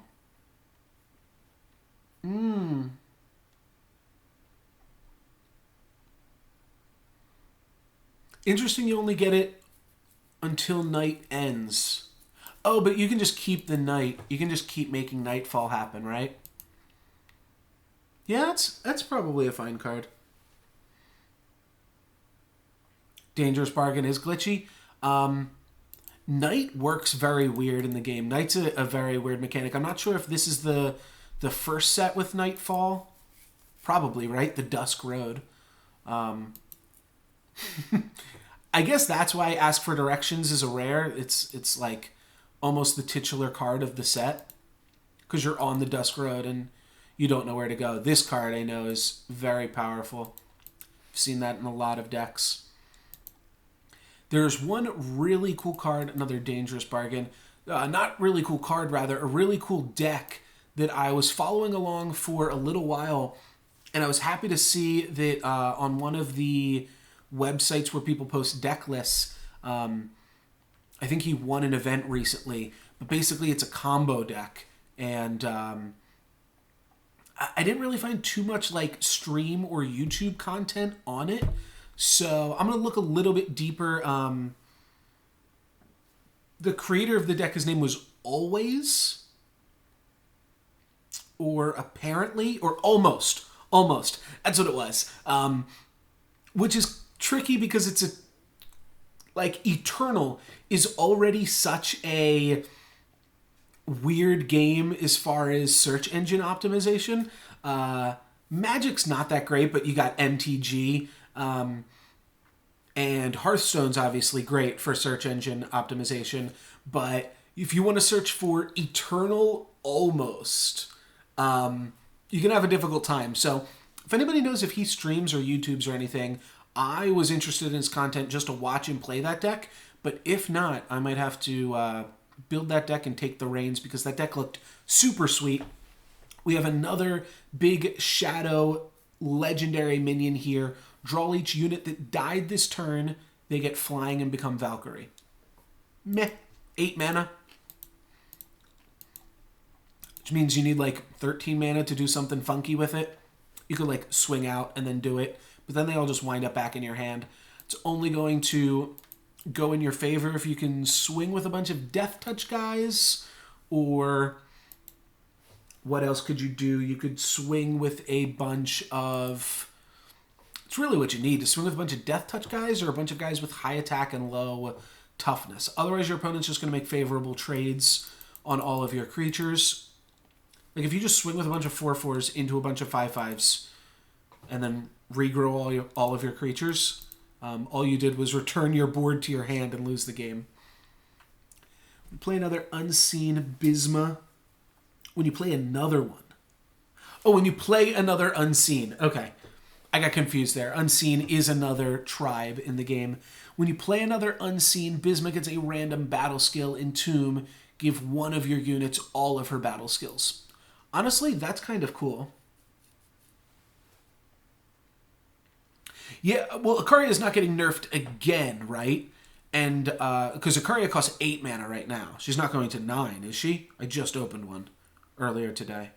That would be awkward. And Channel, I assume, are you talking about like the Dome spell? The 8 mana, draw 3, then Dome them? That could see to get a little bit of a nerf. That card's really powerful. You know what other card is really powerful that I have now lost to multiple times? Okay, 7 to 8 and 8 to 9. Yeah, so those already went live then. So it's 6 mana, and it deals 2 damage to your opponent for each card in their hand. That card has gotten me for 14 a few times. I think it. Can you get hit for 16 in this game? Can you have 8 cards in your hand? If you can, I've definitely had maximum hand size and taken a full one of those to the face while I was playing Praxis. And it's so annoying because you're like, how could I lose? I've been controlling the board this whole game. How did I get 500 packs? Just keep on playing, man. Keep on playing and keep on not opening your packs because you know that you wanted to do a 500 pack opening in the future. At one point, it was going to be a 400 pack opening, and then I got like 80 more packs. I don't recommend it. It's probably more fun to just play the game than it is to have a 500 pack opening. But that's where we are. Crest of Fury, our first duplicate crest. I'm going to keep calling them quests. And our third Unseen Commando. That is also pretty sweet. Fury might be the worst crest because that's such an aggressive color. Obviously, it would be good if we put together our Cauldron deck, whatever that card's called, wherever you get the dragons out of. I can't imagine that's a Cauldron. I know there's a Cauldron card in this game, but I forget the name of the card that makes 5/5 dragons that we were talking about earlier. Pay 6 to transform another unit. Okay, interesting. It's an ultimate, so you can only use it once, but not a horrible card. 3 Primal Influence. I don't think Challenge by Law is good at all. Okay, this is the card I was talking about. You can sack a unit to get +1 power, and okay. Apologies for those screams if you're watching on Twitch. If you're watching on YouTube, you'll have if you're watching on YouTube, you'll have no idea what I'm talking about because I do mute the music on YouTube so that I don't get demonetized, so that I don't get slammed by the YouTubers. Kill an enemy attachment. That's a sweet card. I mean, I don't think it could ever see... I don't know. I think that actually could see constructed play. It's super expensive, obviously.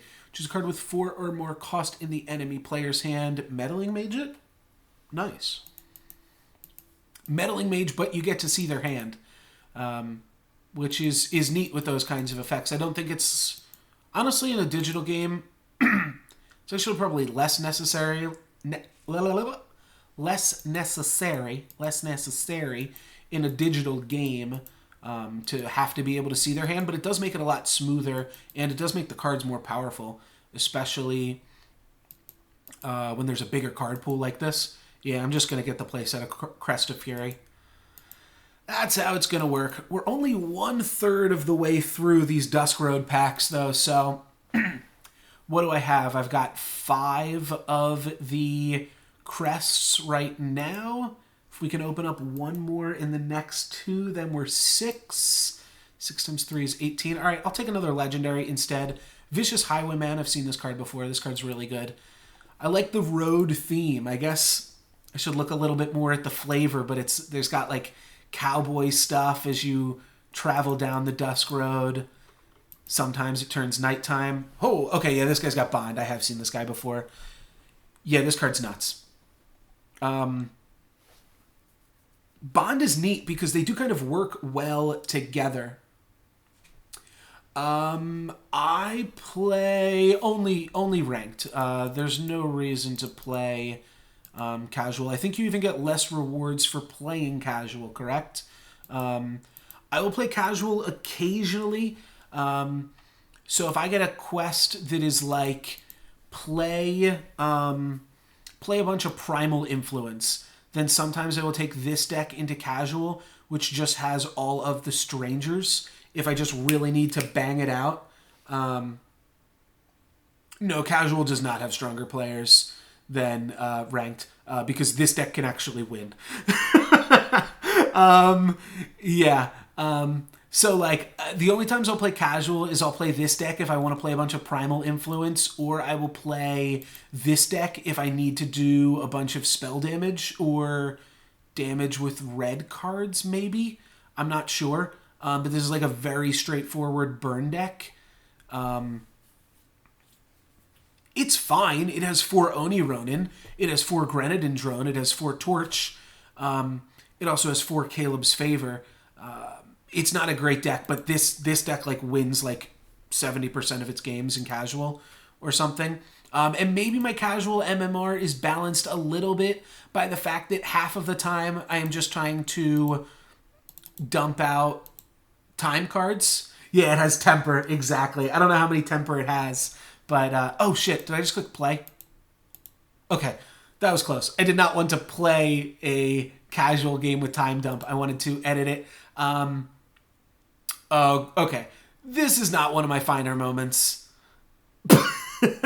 This deck is for, okay, I gotta go. I have 5 minutes. I really just need to play 30 time cards.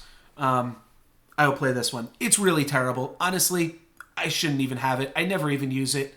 I mean, but so what I was going to say though, 70% win rate. So I win like 2 out of 3 games or something like that. Obviously, it's a little bit high, but it feels like it wins way more often than it loses. But part of that is balanced out by the fact that I think part of what's happening is, all of these decks are not even worth editing for the most part. This is like my favorite deck, and even it has like horrible cards in it that have been nerfed and stuff. This deck has, I really should take it out, but it has Steward of the Past in it, because this card used to be reasonable. Now there's like no reason to ever play this, but so part of my casual MMR is balanced out by the fact that I can play this and lose, and then play this and lose, and then just to complete the quest, and then play this, and then obviously you can win, because I'm basically at like bronze MMR. So I'm just beating up on newbies with a burn deck, which isn't super fair, but I mean, it's a deck. It's a real deck. I'm not purposefully tanking my MMR. I still try to win even the games that are that I'm playing horrible decks with. But sometimes that's just what you got to do. This guy's really good. Amelie. I did get an email from Faria that they are doing like a, I think it said tournament series, 25K tournament series or something. Faria's tough. Faria and Duelist are tough. They operate on just such a different level. I believe every game's casual has MMR as well. It's just invisible. You don't get to actually see your rank. But I don't think it would be able to stay as fun if everybody just randomly got thrown into the same pot. Maybe some games could do that. But think about a game like League of Legends. Like, obviously, and I mean, this game's maybe even a better example just because of the disparities in the card quality between 2 different collections. But if I'm a brand new player, I'm going to queue into casual. If I immediately get paired up against people with multiple legendaries, I might quit. I mean, I personally wouldn't quit because I understand how digital card games work, but I'm saying for a new player, the new player experience, you definitely still want hidden MMR in your casual modes.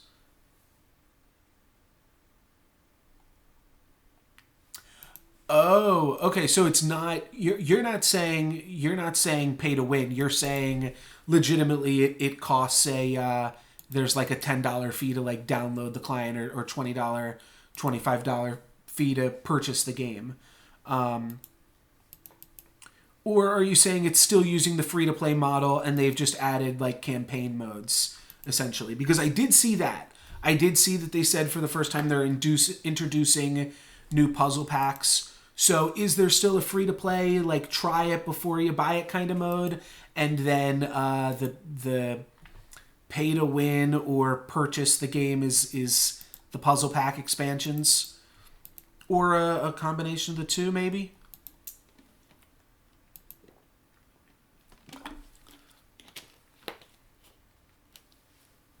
Oh, very interesting.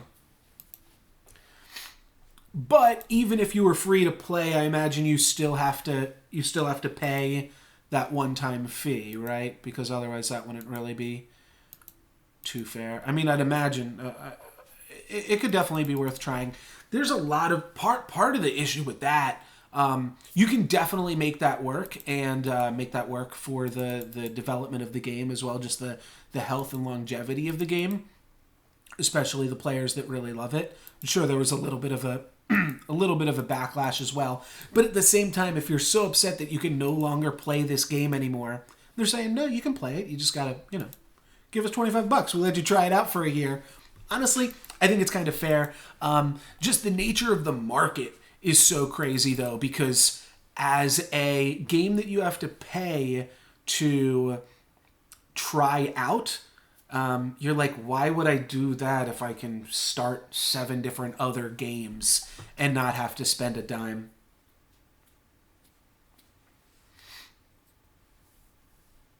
Cool. Okay, so it's really just like the traditional model going back to like maybe game plus some DLC.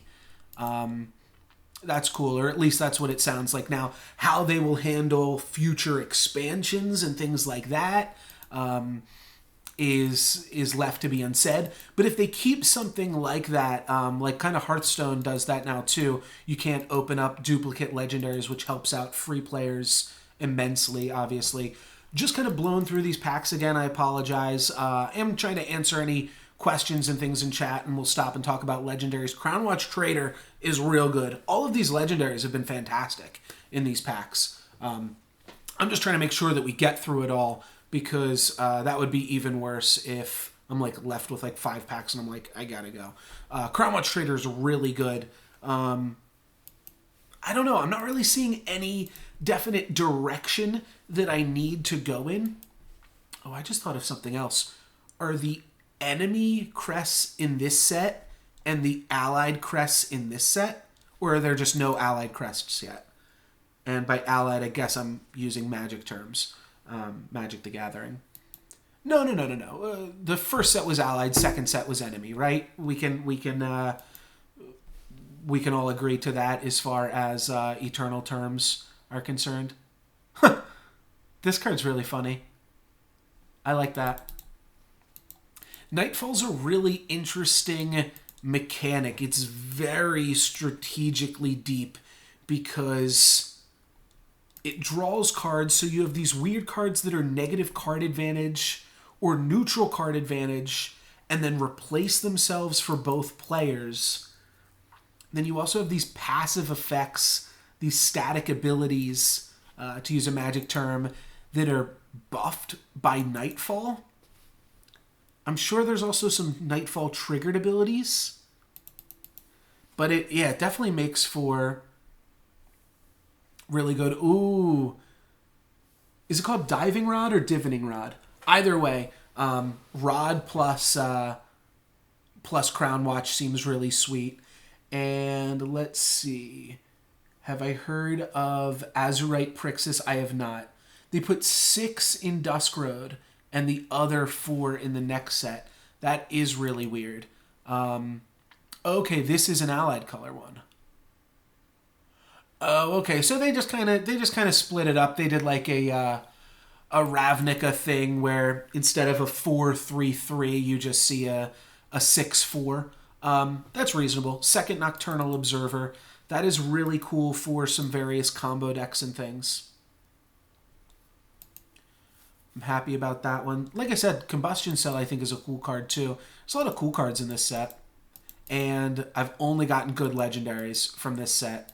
So that is also really good. I had 0% of the legendaries when we started opening up Dusk Road packs. Jack. Okay, but there's that other Jack too, right? He like silence and stuns. He rebukes something. When he attacks, play a +1/+1 weapon. Oh, I have seen this card too. You increase the ability. He's expensive, but he's really big. A 5 mana 7/5 quick draw. And he pumps himself too.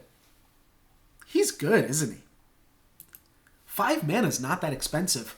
He looks like he's a more expensive card because he's a 7/5, but in reality, 5 mana isn't that expensive for even some really aggressive decks. Okay, so this is my first Crest of Wisdom, I think, as well. So that might be all of the crests.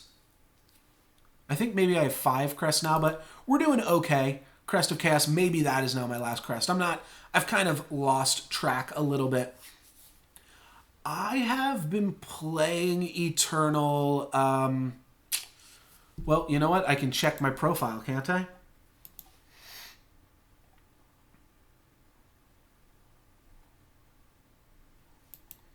I don't know.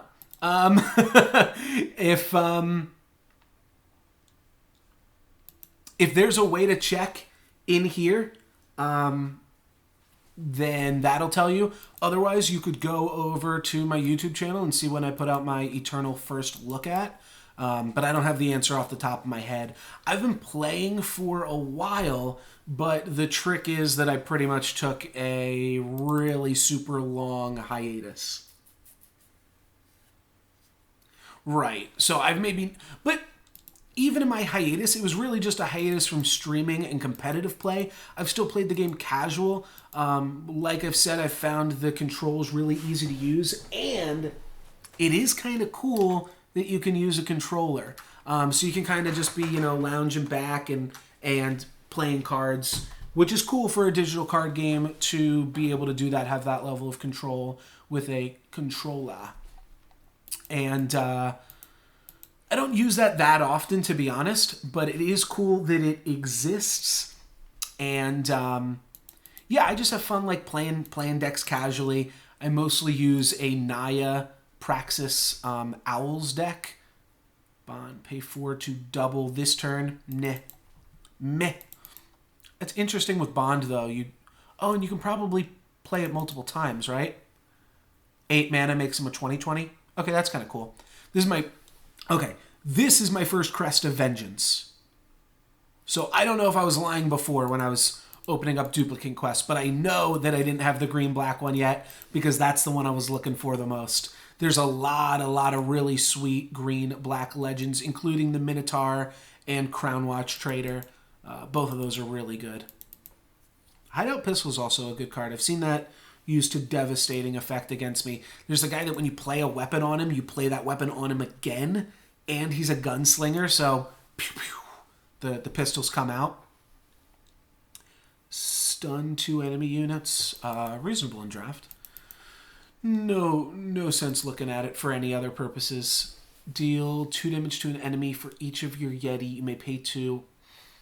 Interesting. Okay, so this is a more reasonably costed version of the Grenadin card we saw earlier that maybe like made in Furnace or something. 1 mana for a shock is fine. And 3 mana for 2 shocks I think is also good. 5 mana for 3 shocks is also really good. 7 for 4, not as great, and then you have to exhaust 3 Yetis. The fact that you're exhausting some Yetis in like a potentially aggro deck, maybe not great, but I don't know. Snow Pelting seems pretty good. Just a 1 mana deal 2, I think is always solid.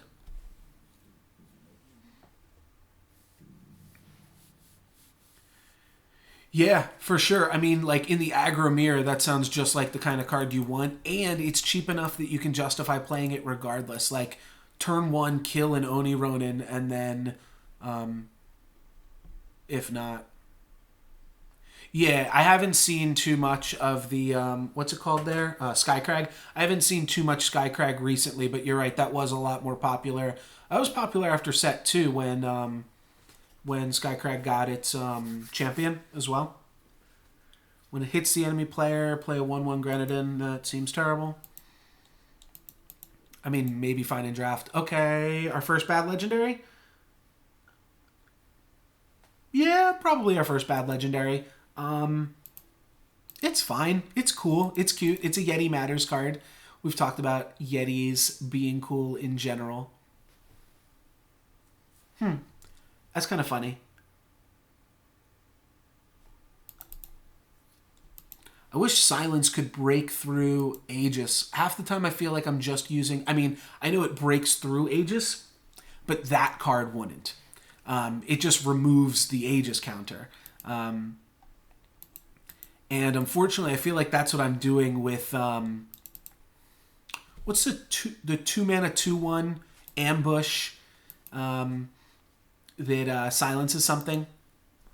You guys know the card, obviously. But that card, I feel like half the time I'm just using that to remove an Aegis so that I can use a kill spell on something. Which is fine. It's great that the card... Yeah, Desert Marshal. But I feel like half of what he does is remove Aegis from other creatures. What else is he good at? He's good against Inquisitor Mokdo. Another crown, or another crest is good here. We are almost through the Dusk Road. I can see it. I can see it. All right. One more. Oh, I thought that said Bug Bite. My mouse was over the...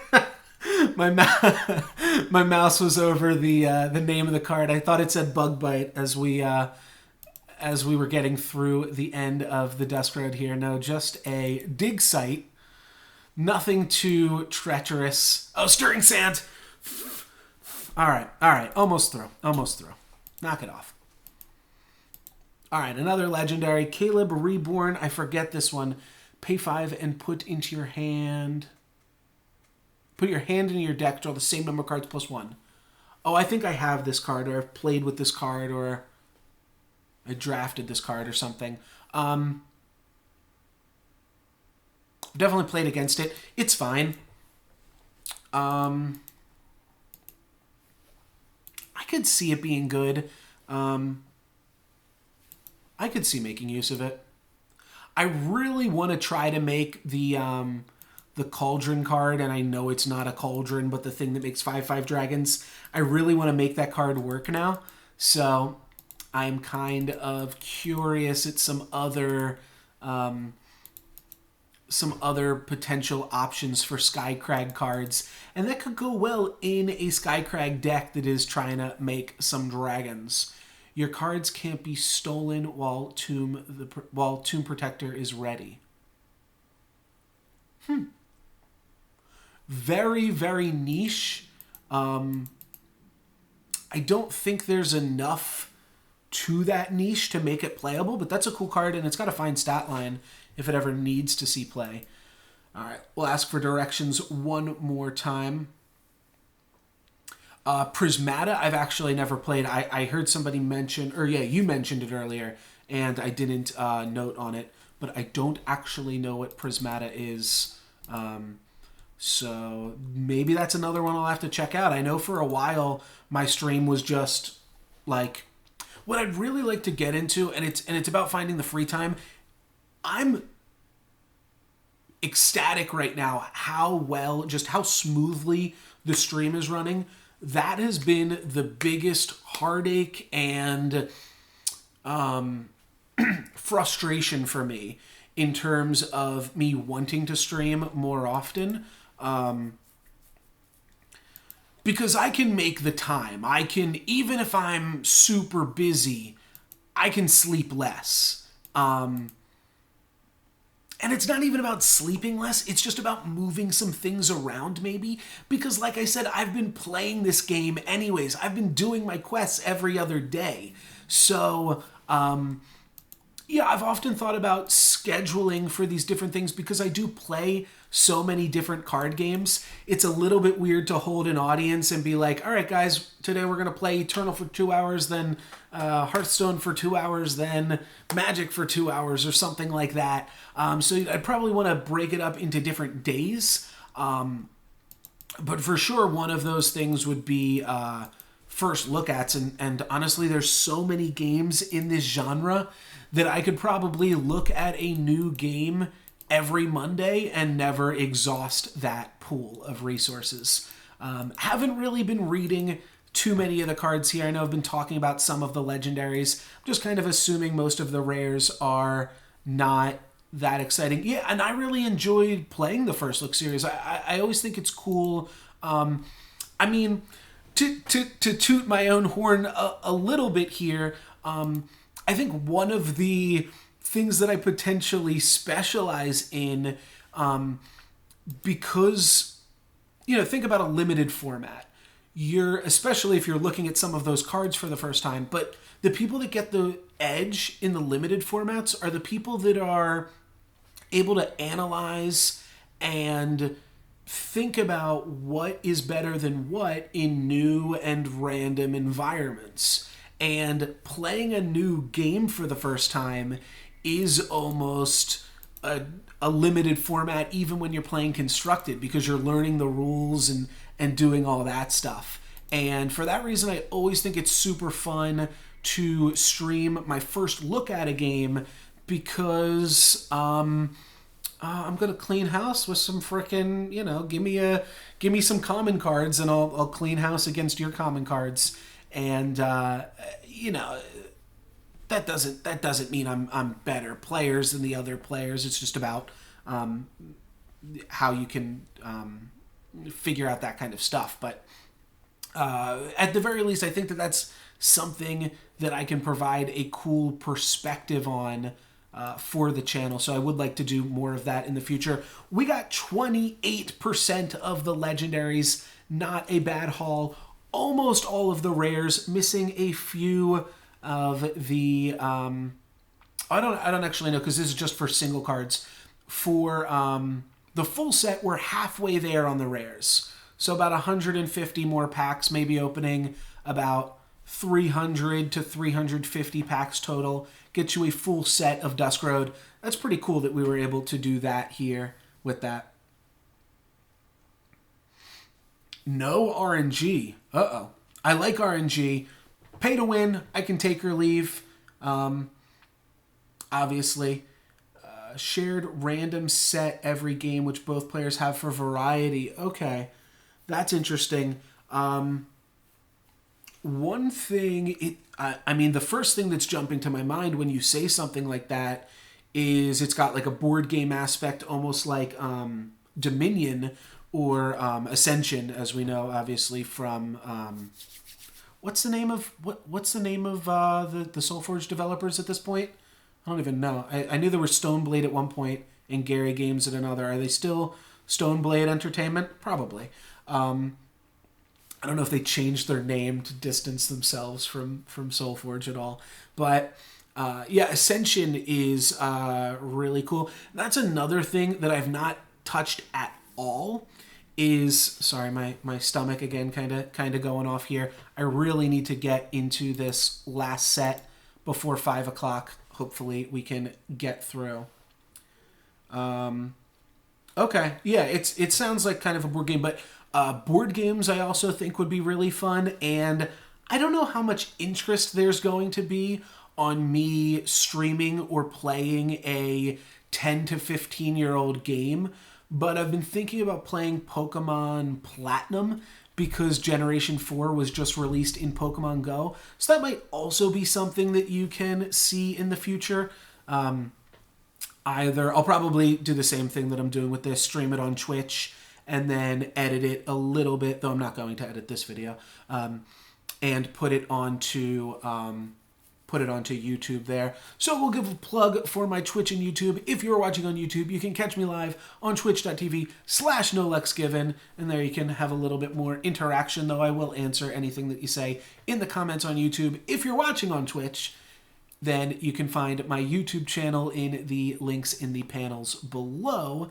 And there I post all of my past stream VODs, as well as some highlights, some YouTube-specific content. A lot of that is Pokemon Go related, but there's a lot of other edited things, or if I just feel like playing some stuff off-stream. Sometimes that's SoulForge, because of the long ranked queues and things like that. So feel free to follow along there.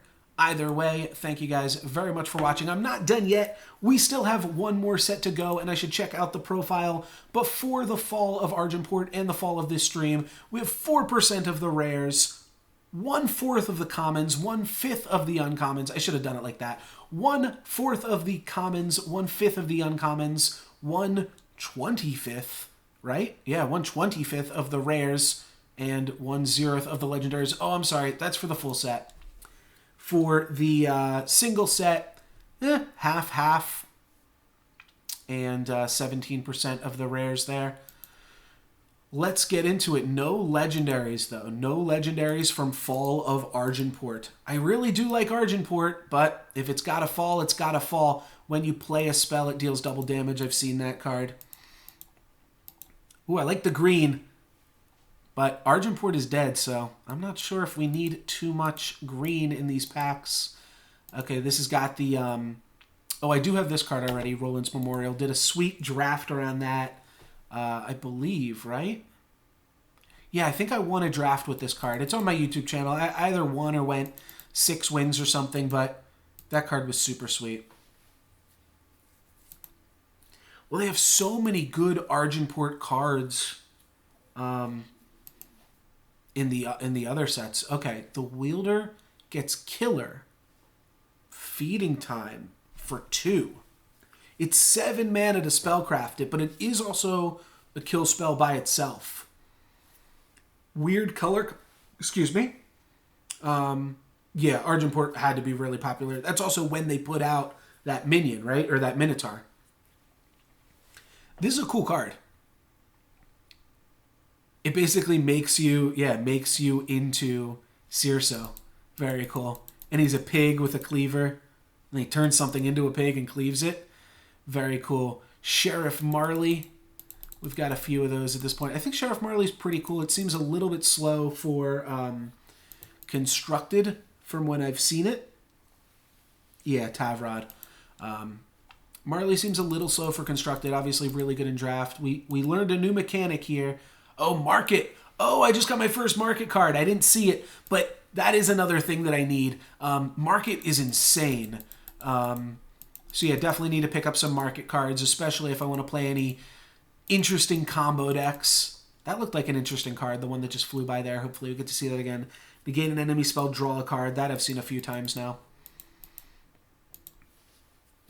Stone Scar Pickaxe when it hits the enemy player and make a quarry. Caca. Caca poo poo. Tribute. Infiltrate. Interesting. That's... It's a really interesting card. I don't think it's any good. Oh, the Cleaver does have a deck that people are playing it in? Okay, new relic. Once per turn, you may pay 3 to draw a sigil of your choice from your deck. After this, sacrifice it to play a guard tower.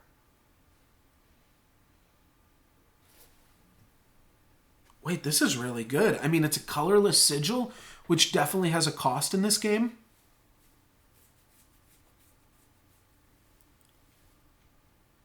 But it ramps you? Wait, is this card insane or what? Put this card in every freaking deck. It plays a sigil from your deck depleted, right? It didn't say draw, it said play, right? I gotta go back and read that card. I guess let's figure out what this legendary is. Unblockable when it attacks units in your board, get +2/+2. Okay, don't care. Was that card called Tower?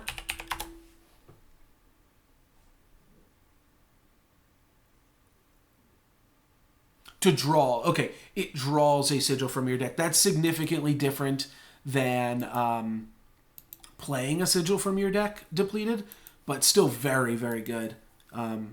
It's just card advantage, and then it can ping things.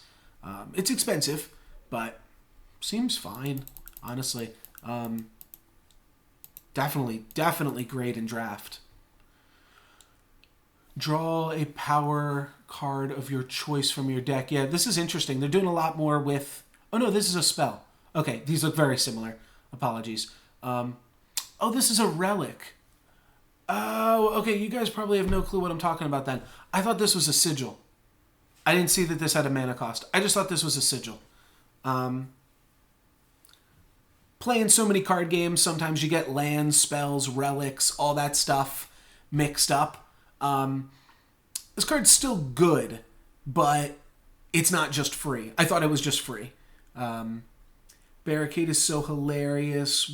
Wish there was a good deck with it. Which one was Barricade? This or something else?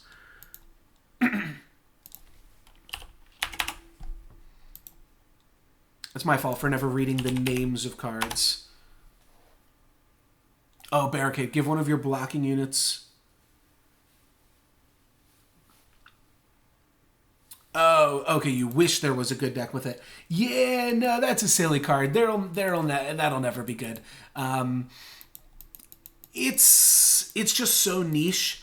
There's a magic card. I think it's 1 white mana. Give a blocking creature +7/+7. I mean, that's as much as you can push that type of effect. And that card's 15 years old. No bueno. No bueno. Long live the Queen. I mean, it is a cool effect, and it. I think the magic one is... Yeah, the magic one's definitely rare as well. It's basically just a kill spell with some upside, but a lot of risk. I've seen this card before, too. This card seems very good.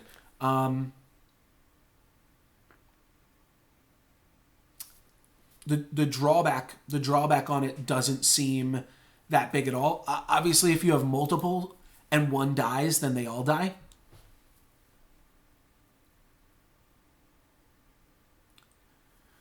Alessia. I'll go back and read Alessia. I appreciate you you putting the cliff notes in there for me too. Oh, this one. Oh, yeah, because it doesn't gain it until end of turn. I have seen this card. You're right. This is a decent one. I just kind of skimmed over that one there. But yeah, that one is a good one. There we go. You gaining a life point too is also sweet. It's in an awkward color because it's in the 2 heaviest creature colors, I think. But yeah, it seems fine. It's not going to get like... The trick is like, I don't know, it's right next to like Awakened Student or something. Is that the name? Enlightened Student? Student. That's the name. There's been a lot more stuff with firebombs. I saw there's a really cool card where you shuffle firebombs into your own deck. That is also really cool. Give me 1 second, guys. I am going to send a quick text message just to keep up with my plans. And then I'm going to try to blow through the rest of these here.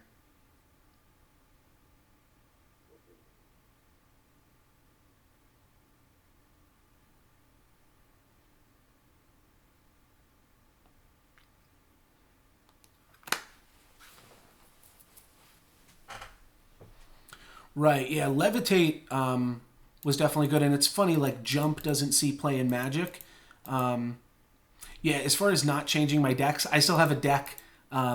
It's an Infiltrate deck, and it still has Levitate in it, which it might still need Levitate, but the deck is a lot worse with Levitate, and I'm sure there's tons of new cards that could get put into the deck. All right, I'm just gonna blow through these packs here. Apologies if if you're watching on YouTube, you can always spam that space bar. I'm sure it's not as fun to watch, but I'm at least talking about the legendaries, and maybe you know some of the rares already if you're watching. Though I know a lot of the reason that people watch these types of videos is to see all the cool new cards. And unfortunately, I'm not really learning the Fall of Argenport cards myself because this is definitely the set I'm the most unfamiliar with. And now my eyes are bothering me again as these cards fly at me. Whoa, dodge them. See if you can dodge the cards. Discard the top 2 cards of your deck. Okay, it's for like combo stuff. Whoa. All right. It's tricky. You gotta all these stuff flying at you. Yeah. So the problem that I noticed, if you open up the booster, so if I just click the booster, I don't get any chance to look at the rare. So that was a new card, and I probably would have actually looked at that for a second because it was a close one.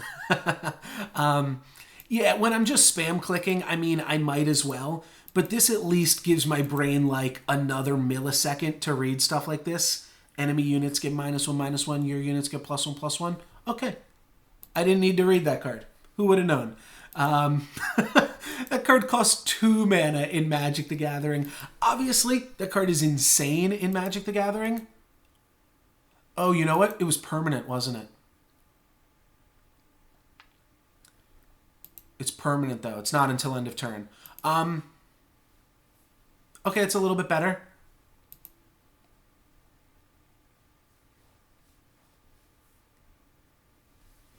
Yeah. Ooh, Merchant is good. That's nice. Another Merchant.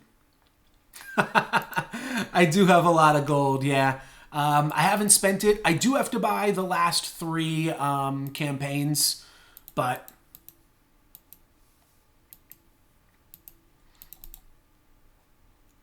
All right, got the green Merchant as well. The Merchants, I don't know if I'm going to open more packs of this set because I want all of the crests and all of the Merchants. So, and I know we're still earning packs from this set with like our daily wins and stuff. Another Jack? This guy just keeps getting reincarnated. Okay, when a unit goes to the enemy void, it can't leave. Tribute, kill an enemy unit. Infiltrate, create and draw bad news, which is an additional attack. 7/7 deadly. I mean, tribute, kill an enemy unit is fine. I don't know. I didn't realize it was that much, but I pretty much just, I log in every other day and I do my daily quests. There's a black merchant for us, a shadow merchant, maybe we'll call it, Crest of Progress. All right, so definitely some progress on that, on completing all of our sets of quests as I make that same joke for maybe the 3rd or 5th time as we end out the stream here. Oh, this card's crazy and terrible.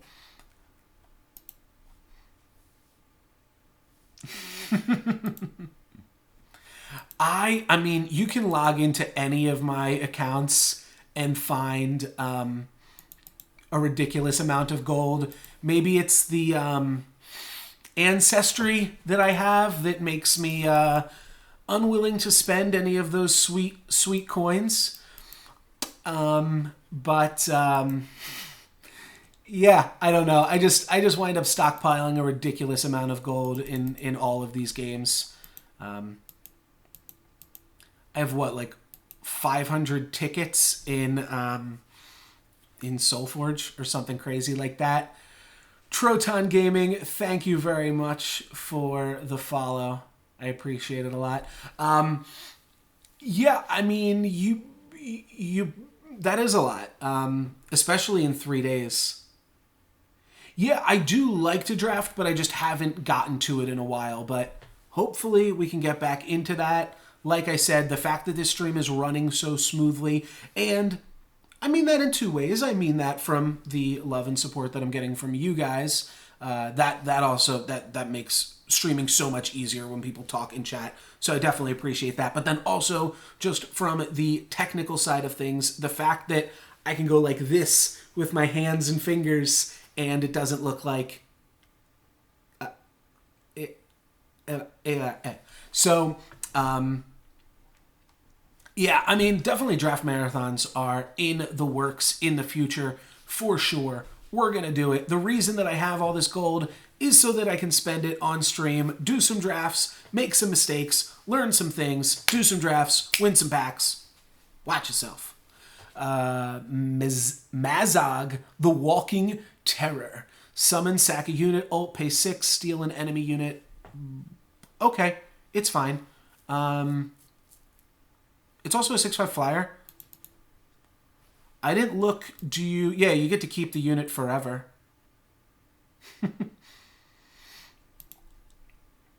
Citywide ban, choose one of the 4 highest cost cards in the enemy deck. Ooh, that's brutal. Just take out their bombs? Wowie zowie, that's a big one. Draw 2 cards, then discard a card if you discarded a spell. Oh, I've seen that card. That card's not good. More like do permanent drafts. Not sure I follow there. Unraveler of Destiny, summon, you may sack any number of other units. Oh, that's neat. That's neat, especially with some of the recursion in that color combination. Another one, and this one's good. This one's really good. When it hits the enemy player, you increase her Inspire, and units you draw get +0/+0. And she gets +1/+1 when she connects as well. So this card's really good, really snowbally Minotaur. And it's a little bit... I mean, there's some other really good aggressive cards for the game, but if that card's unanswered, it's just insane. Ah, okay. Understood. Some drafts. I see ya. Yes, we...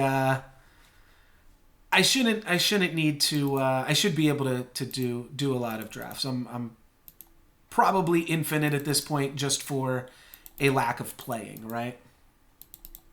All right. Momentum Builder. Had some fun experiences with that in a draft.